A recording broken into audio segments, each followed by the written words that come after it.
గోదావరి చేత స్నానము చేయబడి 30 రోజుల పాటు ఆశ్చర్యములో అనుసంధించబడినటువంటి మరణపరిష్కరమైన తిరుస్తావై అనబడేటటువంటి స్త్రీ వ్రతము. స్త్రీ అంటే స్త్రీ మంగళవారం, తావై అంటే వ్రతము, మంగళప్రదమైనటువంటి వ్రతము, స్త్రీ వ్రతము. అందుకని అటువంటి మరణ పవిత్రమైనటువంటి తిరుస్తావై అనబడేటటువంటి 30 రోజుల పాటు తల్లి దానము చేసినటువంటి సంవత్సరమైనటువంటి సమర్థత ఏకాది ఉద్దేశించి ఆ తిరుస్తావై సంవత్సరములు కూడా అన్ని వేళలా ఎప్పుడు కావాలంటే ఒక తల్లి కూడా కాదు. ఎందుకంటే సంవత్సరంలో ప్రత్యేకించి జగన్నాథంలో మాత్రమే వ్రతాన్ని అనుసంధానం చేస్తారు. అటువంటి అనుసంధానం చేయబడినటువంటి వ్రతంలో ఇది సాధారణంగా భాష కూడా ద్రవిడ భాషకు సంబంధించినది కనుక అంతగా ప్రవేశం నుండి అవకాశం కూడా కొంచెం తక్కువగానే ఉంటుంది. కానీ మరి అమ్మవారి యొక్క కటాక్షం ఏమిటిలో ఎందుకు నా మీద ప్రసరించిందో తెలియదు. ఆ తిరుస్తాయి అంటే చాలా విశేషమైనటువంటి పూజనీయమైన భావన ఉన్నమాట వాస్తవం.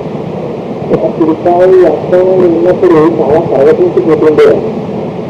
ఇంకేత అమ్మవారు ఎందుకు కటాక్షించిందో ఏంటేమీ తెప్పిస్తాడారా తిరుస్తాయి అనుకుంది ఉంటే నన్ను కూడా తిరుస్తాయి తెప్పించడానికి గుర్తుపెట్టింది. కానీ లేకపోతే విధంగా ఏ కోణం నుంచి చూసినా తిరుస్తాయి చెప్పడానికి కావలసినటువంటి సమర్థత నా ముందు ఉన్నది అని చెప్పడానికి నేను ఒక్క లక్షణాన్ని చూపించడం కుదరదు. ఇక్కడ ఏది అయినప్పటికీ ఈ తిరుస్తాయి అనేటటువంటి వ్రతాన్ని తల్లి గోదాదేవి చూసింది. ఆ గోదాదేవి చెయ్యడం కూడా ఎంత చిత్రంగా చేసిందంటే ఒక గోపకాంతలు ఎలా చేస్తుందో అలా చేసింది. ఎంతటి సాధాత్మత పొందిందంటే గోపకాంతగా గొల్లల యొక్క నడక, గొల్ల కంపు, గొల్ల మాట కూడా అమ్మాయి తెచ్చేయడం. బయట ఆవిడ అక్కడ ఆ శ్రీవిద్య చిత్తూరుని నందప్రదంగా భావించుకుని అక్కడ ఉన్న కృష్ణ పరమాత్మ దేవాలయాన్ని నంది యొక్క భవనముగా భావించుకుని అక్కడ ఉన్నటువంటి తన తిరుపతిని గోపకాంతలుగా భావించుకుని వ్రతం చెయ్యడం అనేటటువంటి దాన్ని మొదలు పెట్టగానే ఇది కూడా నందప్రదం అయిపోయినట్టుంది. ఆవిడ అడగడం మొదలుపెట్టింది. అందుకని బహుశా గోదాదేవిని వెంటనే అలా మార్చిందేమో శ్రీవిద్య చిత్తూరుగా. అందుచేత గోదాదేవిని కుమార్తెగా పొందినటువంటి పరమభాగ్యశాలి విష్ణుచిత్రవారు. విష్ణుచిత్రవారికి వైష్ణవ సాంప్రదాయంలో ఒక పెద్ద గౌరవం ఉంది. ఆయన్ని శ్రీయాళ్వారని పిలుస్తారు. తన్నిద్దరు ఆళ్వారులు సూచిస్తారు వైష్ణవ సాంప్రదాయంలో. తన్నిద్దరు ఆళ్వారులన్నా వైష్ణవ సాంప్రదాయంలో ఆళ్వారులను పిలిచిన, శైవ సాంప్రదాయంలో నాయనారులను పిలిచిన వాళ్ళ లక్షణాలు మాత్రం ఒకటే. వాళ్ళు సమంత తాముగా ఏ విధమైనటువంటి జ్ఞానమును సంపాదించుకోనప్పటికీ, ఆ ప్రయత్నము లేనప్పటికీ నిర్దేశంగా పరమేశ్వరుని యొక్క కృపా కటాక్ష వీక్షణముల చేత అటువంటి స్థితిని పొందినటువంటి వారు ఎవరున్నారో వారిని నాయనార్లు ఆళ్వార్లు అని పిలుస్తారు. అందులో వైష్ణవ సాంప్రదాయంలో కన్నీశ్వరు ఆళ్వార్లు అని పిలుస్తారు. కన్నీశ్వర ఆళ్వారులలో మళ్ళీ శ్రీయాళ్వార్ మొత్త గోదాదేవి, ఆవిడ తండ్రి గారు చెయ్యాలి. అంటే ఆళ్వారులలో మళ్ళీ పెద్దవాడిగా ఆయన గౌరవించబడ్డారు. పెద్దవాడిగా గౌరవించబడడానికి అసలు విష్ణుచిత్తుల వారు ఆరోగ్యం తీరుస్తారు. విష్ణుచిత్తుల వారి నుంచి విష్ణుచిత్తుల వారికి కూతురుగా తాను లభించాలని అమ్మవారి సంకల్పం చేసి జానకీమాత జనక మహారాజు గారికి ఎలా లభించిందో అలా గోదాదేవి విష్ణుచిత్తుల వారికి తనంత తానుగా దర్శనమిచ్చి విష్ణుచిత్తుల వారి కూతుర్ని తను అని అనిపించుకుంది తప్ప ఆవిడ అదే విద్య. ఆవిడ గర్భవాసం చేసినటువంటి తల్లి కాదు. ఆ విష్ణుచిత్తుల వారికి చాలా చిత్రమైనటువంటి జీవితం. ఆయన శ్రీవిద్య చిత్తూరులో ఉండేవారు. ఆయనకున్న ఒకే ఒక్క గొప్ప విశేషం ఎప్పుడూ పరమేశ్వరుడు తెలుస్తుంది. చాలా జీవితంలో ఏది కావాలో అదే ఆయన దగ్గర ఉంటుంది. అసలు ఆయనకి ఉన్నటువంటి మొట్టమొదటి పేరు ఆయన్ని భక్తదాసుడు అని పిలుస్తుండేవారు. అటువంటి వారికి వారికి నాలుగు చివర ఎప్పుడు జయవంతం ఉండేది. అటువంటి భక్తనాథులు ఎప్పుడు మనస్సులో శ్రీ మహావిష్ణువుని నిరంతరము స్మరించడం, నేను విష్ణుతో విష్ణువు యొక్క పేరు కలపడం. ఈ రెండే తెలుసుకున్నవారు కాబట్టి అందరూ అన్ని విష్ణుకి పేరు విడిచేవారు. చిత్తంలో విష్ణువు తప్పించే ఉండగా ఎప్పుడు శ్రీ మహావిష్ణువుని కలుస్తారు. ఆ విష్ణుకిచ్చిన వారు ప్రతిరోజు ఏంటంటే పూలపాట పెంచడం, పుష్పమాలను కట్టడం, కట్టుకెళ్ళి ఆ మన్నూరు కృష్ణాలయం ఉండేది, ఆ మన్నూరు కృష్ణస్వామి వారికి సమర్పించడం. అది వారు చేసేటటువంటి పని. అటువంటి మహాపురుషుడికి ఒక రోజున శ్రీ మహావిష్ణువు యొక్క వాణి వినబడింది. మీరు వెళ్ళి సాంగరాజు గారు అయినటువంటి వల్లభరాజు గారు పరతత్వ నిర్ణయం గురించి సభ జరుగుతున్నారో ఆ సభకి వెళ్ళి పరతత్వ నిర్ణయం గురించి మాట్లాడవలసింది అన్నారు. అంటే ఆయన ఆశ్చర్యపోయారు. కానీ ఇంతకన్నా పరిహాసం ఇంకోటిందా, నాకు ఏమొచ్చాయని తోటమాలిని ఏదో వ్యవసాయం చేసి ఆ భూమిని దున్ని అక్కడ 4 మొక్కలు కాచి ఆ సృష్టించినటువంటి పుష్పాలను మాలలుగా కట్టి మీకు సమర్పిస్తుంటాను. ఇంతకు తప్ప నాకు తెలుసున్నది లేదు. నేను వెళ్ళి పెద్ద పెద్ద పండితులు పాల్గొంటున్నటువంటి సభలో చూసి వారితో వాదించి పరసత్వ నిర్ణయం చేయాలి. నాకు ఏం చెప్తుందని నాకు ఇటువంటి యాజ్ఞ జారీ చేశాను అంటే రామన్నారు. అయితే చేసేవన్నీ విజయ చేస్తున్నాను అనుకుంటున్నారా, నీ వెనక నుండి వెలిపించేదాన్ని మీరు ఇంటింటికంత బాగా బయలుదేరిందా. అక్కడ వెనకాతల శ్రీ మహావిష్ణువు ఉన్నారు, నాకేమిటనేటటువంటి భూమికతో బయలుదేరారు. పాండ్యరాజు గారి యొక్క సభలో ప్రవేశించారు. ఆ సభలో చిత్రం ఏంటంటే ఎవరు సరిగినటువంటి జవాబు చెప్పి పరసత్వ నిర్ణయం చేస్తారో వారికి అందించడం కోసమని నగదుతో కూడినటువంటి మూట ఒకదాన్ని వేలాడ తీశారు. పైన దుర్యాలు గారు వచ్చారు. శ్రీకృష్ణుల వారు అక్కడ శ్రీమన్నారాయణ యొక్క వైభవం గురించి అద్భుతంగా మాట్లాడి శ్రీమన్నారాయణుడే హరుడు అని నిర్ణయిస్తూ వారు చేసినటువంటి ప్రసంగానికి అనంత తానుగా పైన కష్టపడి నిలిచినటువంటి ఆ ద్రవ్యపు మూట బహుమతి వచ్చి ఆయన పాదాల దగ్గర పడింది. రాంజరాజు గారైనటువంటి వల్లభదేవుడు సంతోషించి తాను విష్ణుభక్తుడిగా మారడమే కాకుండా ఆయన ఈ విష్ణుకృష్ణుల వారికి గజారోహణం చేయించి ఏనుగు ఎక్కించి పురవీధులలో ఊరిగింపు తెలుస్తున్నారు. ఊరిగింపు చేయిస్తున్నటువంటి సమయంలో చిత్రం ఏంటంటే ఎదురుగుండా ఇది ఆకాశంలో శ్రీమన్నారాయణుడికి దర్శనమిచ్చారు. ఎవరికి విష్ణుకృష్ణుల వారికి దర్శనం ఇస్తే వీరు అయితే ఏంటి వారు చాలా సంతోషపడిపోవాలి. అబ్బా శ్రీమన్నారాయణుడు దర్శనం అయింది. కానీ విష్ణుకృష్ణుల వారు అలా సంతోషించలేదుట. అయ్యో కానీ ఇంతమంది చూస్తున్నాం కదా, నా కళ్ళు మంచిది కాదయా, నా కవిరాకు తగులుతుంది, అసలే నీ శరీరం చూస్తే నల్లని మేఘంగా ఉంటుంది, దానికి పేరు వక్షస్థలంలో ఇది శ్రీదేవి అటు భూదేవితో కూడి ఉంటావు, అంత సౌందర్యవంతమైన స్వరూపాన్ని చూస్తే నా కవిరాకు తగిలి దృష్టిలో వచ్చిందేమో కానీ అందులో చూపించకపో అన్నారు. కానీ శంఖచక్రాలు కూడా చూపించారు. అసలు వక్షస్థలంలో చూపించకంటే మళ్ళీ శంఖచక్రాలు కూడా చూపిస్తామంటే అలా చూపించకుండా ఈసారి ఎర్ర తామర మొగ్గల లాంటి తన పాదములు గరుత్మంతుని యొక్క చేతులతో వహించబడుతుండగా పాదాలు దర్శనమిచ్చారు. ఆయన ఎన్ని మాటలు ఎన్ని రకాలుగా దర్శనమిస్తుంటే ఈయన అన్ని మాటలు అన్ని రకాలుగా తన కళలకు తగులుతుందేమో అని పల్లా అండి అంటే మంగళాశాసనం చేశారు. కానీ ఇది దృష్టి తగిలకుంది దాక అదృష్టి తగిలకుంది దాక అంత ఆర్తిక పరమేశ్వరుడే దర్శనమిచ్చినప్పటికీ ఆయనకి దృష్టి దోషము తగలకూడదని పల్లాండి చెప్పినటువంటి మహాభక్తుడు కనుక ఆయన్ని చెయ్యాలి వారు. ఇందులో చిత్రం చూడండి, చెయ్యాలి వారికి ఉన్నటువంటి గొప్ప లక్షణం కేవలం భగవంతుని నుండి విశ్వాసం. తాను చేసేటటువంటి పని ఏదైతే ఉందో పుష్పమాలికల కట్టడం భగవంతుడికి సమర్పించడం, దాని నుండి నిష్ట. ఇది నేను భగవంతుని కొరకు చేస్తున్నాను అన్న పనిలో నిష్ట. ఆ నిష్ట ఎంత దూరం తీసుకోలేదంటే మహాపండితులైనటువంటి వారు విష్ణుకృష్ణుల వారి నుంచి నిలబడలేకపోయారు. అందుచేత ఆ జ్ఞానాన్ని ఇచ్చేటటువంటి వారు కూడా పరమాత్మ తప్ప మనం ఆ జ్ఞానం పొందేటటువంటి వాళ్ళ. అందుచేత అలా ఆనాడు అలా పరతత్వ నిర్ణయం చేసేటటువంటి పండిత సభలో పాల్గొనడమే కాకుండా సాక్షాత్తుగా శ్రీమన్నారాయణని దర్శనం చేశారు. ఇది విష్ణుకృష్ణుల వారి జీవితంలో చాలా చిత్రమైనటువంటి మలుపు. ఈ మలుపు ఇక్కడితో ఆగలేదు. ఎంత విశేషం జరిగిందంటే విష్ణుకృష్ణుల వారి గురించి ఆముక్తమాలు ఎక్కువ చెప్పారు. అందులో ఎంత గొప్ప మాట చెప్పారంటే విష్ణుచిత్తుల వారి ఇంటి ముందుగా ఎప్పుడు మాటలు వినపడుతుంది. ఏంటి రక్తకథ అందరూ చదువుకుంటే వీళ్ళ ఇంట్లో మాటలు వినపడతాయేంటని ఎవరైనా గేటు తీసుకుని లోపలికి వెళితే అర్ధరాత్రి 12 గంటలకు లోపల నుంచి మాటలు వినపడుతుంది. అయ్యా రాత్రి బాగా 12 అయిపోయింది కదా, కూర వేడిగా లేదు, పచ్చడి తెచ్చిగా నీరు కారుతోంది, ఆ పెరుగు మధ్యలో తిరిగి తెచ్చింది, అన్నం చల్లబడింది, మమ్మల్ని కటాక్షించి మా తప్పు మన్నించి ప్రసాదాన్ని స్వీకరించండి. వచ్చినటువంటి అతిథులకి అర్ధరాత్రి 12 గంటలకు కూడా భోజనం పెడుతుంది అక్కడ విష్ణుచిత్తుల వారు. శీతాకాలం వస్తే నిండు మొదలైనటువంటి వేరుగా చేతిలో వేసుకునేటప్పటికి విస్తృతమైనటువంటి ఆయుధంతో అన్నందుకేవారు. వేసంకాలం వస్తే మజ్జిగ పుడిచి ఆ తర్వాత చలవ చేసేటటువంటి కొబ్బరి నీళ్లు మొదలైన ఇస్తూ భోజనాలు పెట్టేవాట.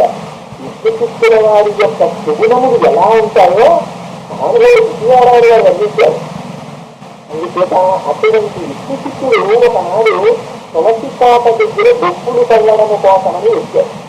వస్తే దాని పక్క ఒక ఆడపిల్ల కనపడింది. ఇది భగవత్కథాస్తం అనుకున్నారు. తులసి వాళ్ళలో శిశువు కనపడ్డం అని ఆ ఆడపిల్లని తెచ్చి తెలుసుకున్నారు. ఆ తల్లికి ఆయన పెట్టుకున్నటువంటి పేరు కోటయి. కోటయి అంటే పుష్పమాల. ఆయన మాలా కైంకర్యము చెయ్యడం అనేటటువంటి అలవాటు ఉన్నవారు కనుక పుష్పము లభించినట్టుగా లభించింది కనుక ఆ పాప కోటయి అని పేరు పెట్టుకున్నారు. ఇంకా పాప పెరిగి పెద్దదైంది. శోభచక్రాప్రపూర్ణుడైనటువంటి చంద్రుడిగా నిండి యవ్వనంలో ప్రవేశించింది. ప్రతిరోజు ఈ పుష్పమాలను పట్టుకుని విష్ణుచిత్తుల వారు కృష్ణ భగవానుడికి సమర్పించడం ఆయనకున్న అలవాటు. అలాగే ఒకనాడు పుష్పమాలను పట్టుకునగాని వచ్చి చూసేసరికి తల్లి ఆ పుష్పమాలను తాను ధరించి అద్దంలో చూసుకుని అబ్బా చాలా బాగుందనుకుని అప్పుడు ఆ పుష్పమాలను చూసి అక్కడ పల్లెల్లో పెడుతుంది. తెలియక ఈ పుష్పమాలను పట్టుకుని కృష్ణమూర్తికి ఇస్తుండేవారు. ఎవరు? విష్ణుచిత్తుల వారు. ఫస్ట్ శ్రీకృష్ణ భగవానుడికి అలంకారం చేసేవారు. ఇచ్చిన తరువాత విష్ణుచిత్తుల వారు బాధపడ్డారు. ఎంత పని చేశారన్నా ఈ కృష్ణ భగవానుడికి సమర్పించవలసినటువంటి పుష్పమాలికల్ని నువ్వు ధరించి విడిచిపెట్టావా, నీకెప్పుడు ఇలా చెయ్యకు అన్నారు. సరే నాన్నగారు నేను చెయ్యండి. ఆ రోజున కొత్త పువ్వులు కొత్త తులసి దళాలు తెచ్చారు, మాలలు కట్టారు. ఈ కొత్తగా కట్టిన మాలలు పట్టుకుని విష్ణుచిత్తుల వారు కృష్ణాలయానికి వెళ్ళారు. వెళితే స్వామి ముఖం చిన్నపోయింది. ఎంత పనిచేశావో, నాకు నీ కుమార్తె అలంకరించుకుని విడిచిపెట్టినటువంటి పుష్పమాలంటే నాకు బహుశా ప్రీతి. అలాంటి పుష్పమాలలే నాకు జన్మం చెప్పారు స్వామి.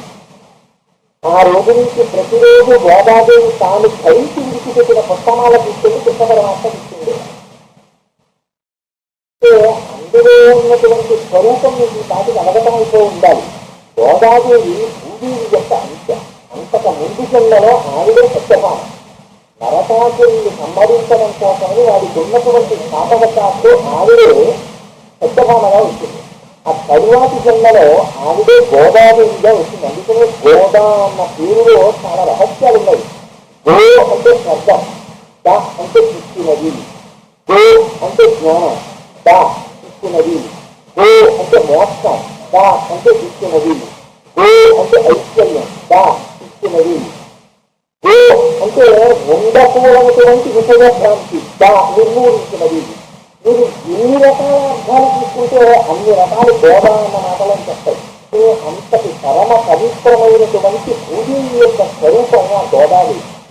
ఆ తల్లి ఆదివరాహమూర్తి భూమి అంతటినీ కూడా తన మూపురుముల ధరించి పైకెత్తుతున్నప్పుడు ఆఖరి ఆయన పాడినటువంటి పాటల చేత ప్రీతి చెందిన శ్రీ మహావిష్ణువు యొక్క ముఖమండలాన్ని దర్శించింది తల్లి. ఆనాటి నుంచి ఆవిడికి కోరికెళ్ళిపోయింది. తాను కూడా పాటలు పాడి భగవంతుని చేరుకోవాలి. ఆ కోరిక తీసుకురావడానికి గోదాదేవిగా వచ్చింది అంటారు పెద్దలు. అందుకని 30 రోజుల పాటు ఆవిడ ఒక వ్రతం చేసింది. ఆ వ్రతానికి కారణం కూడా భాగవతంలో దశమస్కంధంలో మార్గశీర్ష మాసంలో హేమంత ఋతువులో కాత్యాయని వ్రతం చేసి గోపకాంతని శ్రీకృష్ణ పరమాత్మని గతిగా పొందారు. అది చదివింది ఆవిడ. చదివి తాను కూడా ఆనాడు గోపకాంత ఎటువంటి వ్రతం చేశారో అటువంటి వ్రతమే చిన్న మార్పుతో ఇక్కడ అటువంటి వ్రతం చేయడానికి పెద్దలు అంగీకరించడానికి వర్షాలు పడడం అనేటటువంటి ప్రయోజనాన్ని ఒకదాన్ని చేశారు. అటువంటి ప్రయోజనం కోసాన్ని తల్లి మిగిలినటువంటి గోపకాంతలతో కలిసి తన చెలికత్తెలను గోపకాంతలుగా ఊహించుకుని పింగిల్లి పుత్తూరుని నందవ్రజంగా భావించుకుని అక్కడ ఉన్నటువంటి కృష్ణాలయాన్ని నందుడి భవనంగా ఊహించుకుని ప్రతిరోజు ఒక పాట తప్పున పాడి ఆ పాటలే ఆ 30 పాటలతో కూడినటువంటి సంపుటమునకే తిరుప్పావయ్య పేరు. తిరుప్పావై 30 రోజులు చేస్తే ఏమవుతుంది అంటే వాళ్ళు మొట్టమొదటి నుంచి ఒకటే మాట చెప్తుంటుంది, స్నానం చేద్దాం ఉంటుంది, స్నానం చేద్దాం రండి అంటుంది. ఇలాంటివి మనకు చాలా తక్కువగా నిలబడతాయి చేస్తాం. ఎందుకంటే ఎక్కడా కూడా నోములకి వ్రతాలకి ఉండేటటువంటి సంకల్పాలు వేరుగా ఉంటాయి. ఇందులో అమ్మవారు ఎంతసేపు మనం స్నానం చేద్దాం రండి, స్నానం చేద్దాం రండి అని పిలుస్తుంది. ఈ స్నానం అనేటటువంటిది దాస్య స్నానాన్ని ఆవిడ అపేక్షించలేదు. ఆవిడ కోరుకున్నటువంటి స్నానం ఎడబాటు లేకుండా సర్వకాలములందు శ్రీకృష్ణ పరమాత్మతో కలిసి ఉండి శ్రీకృష్ణ పరమాత్మ యొక్క కైంకర్యము చేసేటటువంటి భాగ్యాన్ని స్నానరూపంగా ఆవిడ కోరుతుంది. అది స్నానం అంటే భగవంతుడి గుణముల యందు మునక వేయుట. అందుకని భోగి పండగ అన్న సాంప్రదాయం వచ్చింది. భోగి అంటే భోగం అనుభవించుట. ఏమి భోగం? పరమేశ్వరుడితో కలయిక భోగం. ఆ పరమేశ్వరుడితో కలయిక అనేటటువంటి భోగాన్ని అనుభవించడానికి బయట మంటలు వేస్తాం, భోగి మంటలు. భోగి పండగ ఇంటికి భోగి మంటలు అంటే లోపల ఉండేటటువంటి కామ క్రోధములు మొదలైనటువంటి ఐసద్వర్గములను కాల్చేస్తారు. కాల్చేయడమే భోగిమంట. భోగిమంట వేసి కాల్చిన తరువాత పరమేశ్వరుడితో కలిగడానికి భోగం అనుభవిస్తుంది అమ్మవారు. అదే భోగి పండుగ. అందుకని ఆనాడు అమ్మవారికి కళ్యాణం చేస్తారు, దేవా కళ్యాణం. ఆనాడు వాళ్ళిద్దరు ఒకటవుతారు. ఇదే ఆ స్నానం అనేటటువంటి నిట్టపెట్టి ఆవిడ 30 రోజులు పాటలు పాడి ఒక గొప్ప వ్రతాన్ని చేసింది. ఈ వ్రతం దీని కొరకు చేసింది అంటే కలియుగంలో యథార్థమునకు ఆయుర్దాయన చాలా తక్కువ, పాండిత్యన మరీ తక్కువ. ఒకవేళ పాండిత్యం ఉన్నా అందులో నిష్కర్షగా ఇది ప్రమాణము అని విశ్వసించగలిగినటువంటి శ్రద్ధతో కూడిన పూలికను పొందడం మరీ కష్టం. ఈ పొందేసరికి కైంకర్యం చేయగలిగినటువంటి శక్తి ఉడికిపోతుంది శరీరం. అందుకని ఆ తల్లి కేవలం 30 రోజులు తీసింది వ్రతాన్ని. ఎక్కడ పెద్దలు ఏది చేసినా మనం ఒక్కటే గుర్తుపెట్టుకోవాలి. సంప్రదాయాలు పక్కన పెట్టండి, చట్ట నిర్ణయాన్ని పక్కన పెట్టండి, ఏది వచ్చినా సామాన్య స్థాయిలో ఉండేటటువంటి భక్తుల్ని ఉద్ధరించడానికి పెట్టండి. నిరుత్సవం కూడా అందుకే వైద్యం తక్కువ కాబట్టి, పాండిత్యంతో ఉండగలిగిన శక్తి తక్కువ కాబట్టి, కలియుగంలో ప్రలోభాలు ఎక్కువ కాబట్టి కేవలం 30 రోజుల పాటు పాట పాడినంత మాత్రం చేత ఆ తల్లి యందు నిష్ఠతో భక్తితో వెళ్ళి నిలబడి కోరుకున్నంత మాత్రం చేత ఆ పరమాత్మ నీకు ఏమివ్వడు అన్న పూర్తిని ముందు తానాచరించి తాను పొంది తనకు ప్రమాణంగా నిలబడి మీరు చేయండి అని నిరూపించింది గోదాదేవి. అదిగో అటువంటి పరమ పవిత్రమైనటువంటి వ్రతమునకే తిరుప్పావై అని పేరు. తిరుప్పావై వ్రతంలో ఆ తల్లి నేను ముందే మీకు విజ్ఞాపన చేసినట్టుగా ప్రతిరోజు లేచి ఆ భూతకాంతలందరినీ నిద్ర లేపుతుంటుంది. ఇందులో నిద్రలేపడం అనేటటువంటి మాట వెనకాతల ఉన్నటువంటి రహస్యం కూడా వేరు. అక్కడ వీళ్ళందరూ ఈ వ్రతం చేసి జరుపు చేశారు అంటే నందవ్రజంలో ఒకనాడు వర్షములు పడలేదన్నారు. వర్షములు పడకపోతే ఒక ప్రత్యేకమైన వ్రతం చేయబడి వచ్చింది. వ్రతం చేయించేటటువంటి విధానము జరుగుతున్నవాడు కృష్ణ పరమాత్మ ఒక్కడే. కృష్ణ పరమాత్మతో తమ కుమార్తెలు కలిసి ఉండడాన్ని పెద్దలైనటువంటి గోపాలుడు అంగీకరించే వారు భావించిన కృష్ణుడు జీవితుడు. కానీ ఇవాళ ఆ వ్రతం కన్యపిల్లలతో కృష్ణుడు జీవించడానికి వచ్చింది. వర్షం లేకపోతే వీళ్ళకి జీవితం లేదు. అందుకని వీళ్ళు ఏం చేశారు, తమ పిల్లలందరినీ తప్పనిసరి పరిస్థితులలో కృష్ణుడికి అప్పగించారు. ఆ కృష్ణుడు వీళ్ళతో వ్రతం చేయించాడు. ఈ వ్రతం చేయించడంలో వాళ్ళు రాత్రి భోగాన్ని అనుభవించారు. రాత్రి భోగం అనుభవించడం అంటే రాసలీల. రాసలీల అంటే మనందరికీ ఇవాళ రోజున ఒక న్యూనతాభావం ఏర్పడింది. రాసలీల అంటే కృష్ణపరమాత్మ ఏదో కాకపోతే ఆడవాళ్ళందరినీ ఆరంభించి తిరిగాడు. అంత దౌర్భాగ్యం ఆయనకి ఏం లేదు. ఈ బ్రహ్మాండని సృష్టించిన వాడికి ఇంకోటి ఆడవాళ్ళని సృష్టించడం ఆయనకి కొంత కష్టం కాదు, ఆయనంత పావుడు కాదు. రాసలీల పరమ పవిత్రమైనటువంటి లీల. రాసలీల అంటే బ్రహ్మాండాన్ని అనుభవించారు.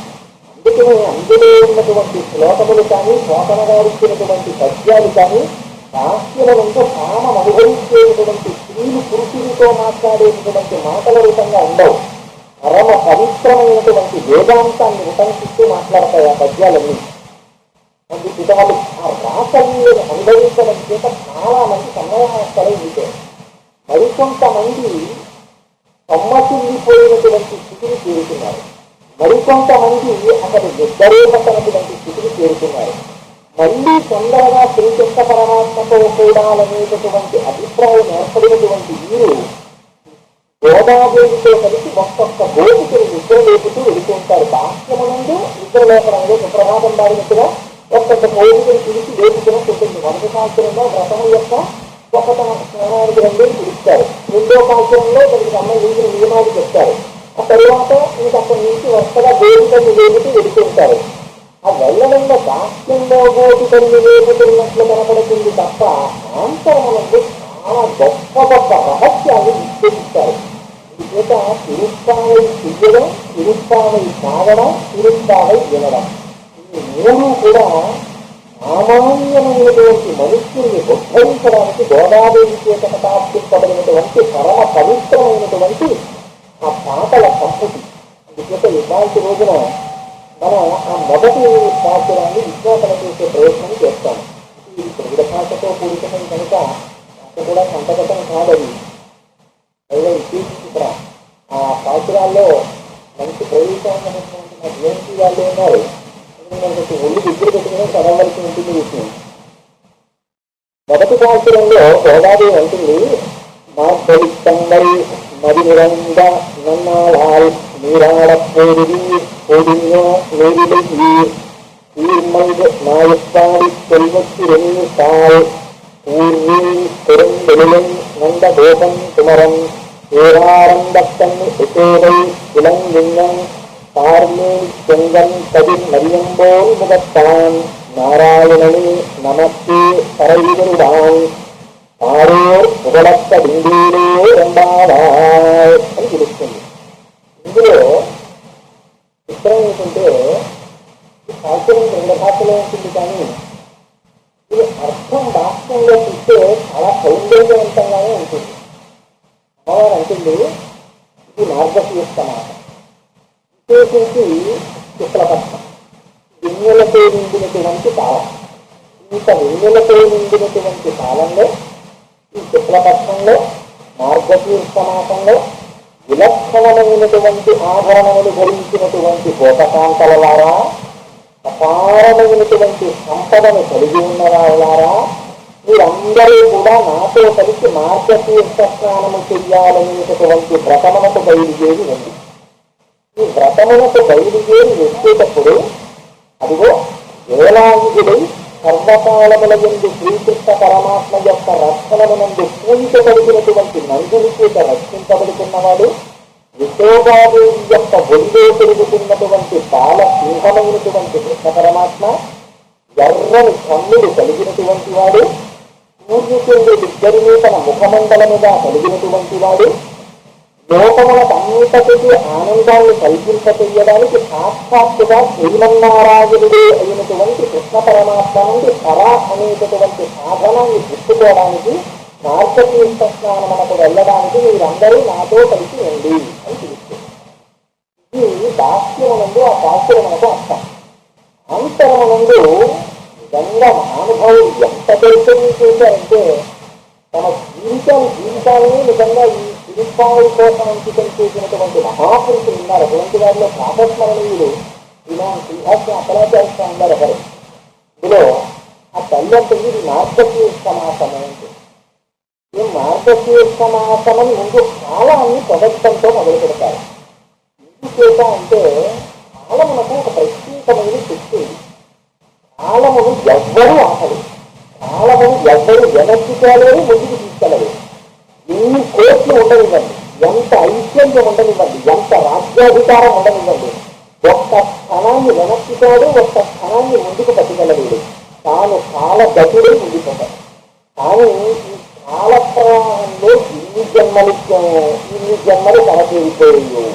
ఇవ్వాలంటే ఈ ఉపాధిలో ఉన్నాం, కానీ ఇంతకు ముందు ఇన్ని ఉపాధులు పొంది ఉన్నాము. కానీ మనకి గొప్ప విషయం ఏమిటంటే ఋషులు మహాభక్తులైనటువంటి వాళ్ళందరూ కూడా ఇంటిని నిందిస్తారు, ఇంటిని పొగుడుతుంటారు. ఇప్పుడు ఈ ఇంటి విచిత్రంగా జరుగుతాయి. ఒకసారి ఎవరు నిందించారో వారే కానీ పొగుడుతుంటారు. మనస్సుని ఇలా చేస్తుంటారు. మనస్సుని నీ అంత పూర్తిగా లేదు, నువ్వు దొంగని, లేకపోయినట్లయితే నువ్వు క్రూరముగాని అని మనస్సుని నింద చేస్తారు. అదే మనస్సు భగవంతుని యొక్క పాదములలో చేరితే ఆహా మనస్స ఇది ఎంత మంచిగా ఉంది అని మనస్సును పొగుడుతారు. ప్రచోదనాలు గారిని చూశారు కదా, ఆయన ముకుందమాలలో ఏ మనస్సుని విమర్శించారో ఆ మనస్సుని పొగుడుతారు. అలా కాలము కూడా చాలా చిత్రముగా బలీయమై విషయ ప్రపంచమునందు చూసి పరమాత్మ యొక్క అనుగ్రహమును మనము పొందకుండా చేసి వేరు వేరు ఉపాధులలో జన్మించేటట్టుగా చేస్తుంది. కానీ అదే కాలము ఎప్పుడు పవిత్రమంటే ఏనాడు ఏ కాలమునందు మనము భగవంతుని యొక్క చైతన్యము చెయ్యడానికి వెళ్ళి భగవంతుని నుంచి నిలబడి ఉన్నామో ఆ కాలము పరమ పవిత్రం. ఇవాళ మార్గశీర్షమై అంటున్నారు. ఈ మార్గశీర్ష మాసం చాలా పరమ పవిత్రమైనటువంటి కాలం. మార్గశీర్ష మాసం పరమ పవిత్రమైనటువంటి కాలాన్ని పిలవడం వెనకాతలో ఉండేటటువంటి రహస్యాన్ని అనేక విధాలుగా విజ్ఞాపన చేశారు. ఇందాక మన గోవిందబాబు గారు చెప్పినట్టుగా దేవతలకి అది బ్రహ్మముహూర్తమాయి. ఎందుచేత అంటే మనకి దక్షిణాయనం లైక్ రాత్రి, మనకి ఉత్తరాయణం లైక్ పగలు. ఉత్తరాయణం అనేటటువంటి పగలు దగ్గర పడుతుండగా మార్గశీర్ష మాసం వస్తుంది. మార్గశీర్షం విడిచి కృష్ణమాసం వస్తుంది అంటే ఉత్తరాయణం ఎదురుపెట్టింది. అందుకని ఉత్తరాయణం దగ్గర పడుతోంది అంటే దేవతలకి బ్రహ్మముహూర్త సమయంగా మార్గశీర్ష మాసాన్ని చెప్తారు. మార్గశీర్ష మాసము ఆ కారణము చేత దేవతలకు చాలా ప్రసన్నమైనటువంటి కాలం. దానికి మొరలన్నీ వినపడేటటువంటి కాలం, మనకి జ్ఞానము ఉద్భుతమయ్యేటటువంటి కాలం. కాదు మనకి సంబంధించినంత వరకు మార్గశీర్ష మాసము పరమ పవిత్రమైన కాలము. దీనివల్ల అంటే మార్గశీర్ష మాసములో పంటలన్నీ ఇంటికొచ్చేటటువంటి కాలం. ఇంతకాలం నువ్వు దేనికోసం కష్టపడ్డావో, దేనికోసం శ్రమతోటి నాగడి పట్టి భూమి గురించి విత్తనాలు వేసి పంటలు పెంచి తీరా తగలకుండా కష్టపడ్డావో అటువంటి పంటలను కోసి తెచ్చి ఇంకేటటువంటి శుభప్రదమైనటువంటి సమయం. నిన్న నుంచి అనేక ఉపాధులలో ప్రవేశించి పుట్టి మరణించి ఇంత కష్టపడుతున్నటువంటి జీవస్థితిని పొందినటువంటి నువ్వు ఇవాళ భగవంతుణ్ణి తెలుసుకోవడం అనేటటువంటి ఫలితాన్ని తెచ్చుకోవడానికి, గుర్తిరగడానికి, పొందడానికి సంసిద్ధమై యోగ్యమై ఉన్నటువంటి కాలము పరమ పవిత్రమైనటువంటి కాలము. మిగిలినటువంటి కాలమంతా విషయ ప్రపంచంలో తిరిగేది. దాంట్లో మనకు వచ్చేటటువంటిది ఏది ఉండదు. మనం మరింత బద్దులవడానికి పనిచేస్తుంది తప్ప ఏనాడు భగవంతుని ముందుకు వెళ్ళి నిలబడి భగవంతుని యొక్క కైంకర్యము చెయ్యడానికి సమయమును ఉపయోగించామో అది మాత్రమే పవిత్రం. అందుచేత ఇది మార్గశీర్ష మాసము చాలా పవిత్రాన్ని తెలుస్తున్నారు. మార్గశీర్ష మాసం పవిత్రం అవడం కాదుట, ఇది వెన్నులతో కూడుకున్నటువంటి శుక్లపక్షం.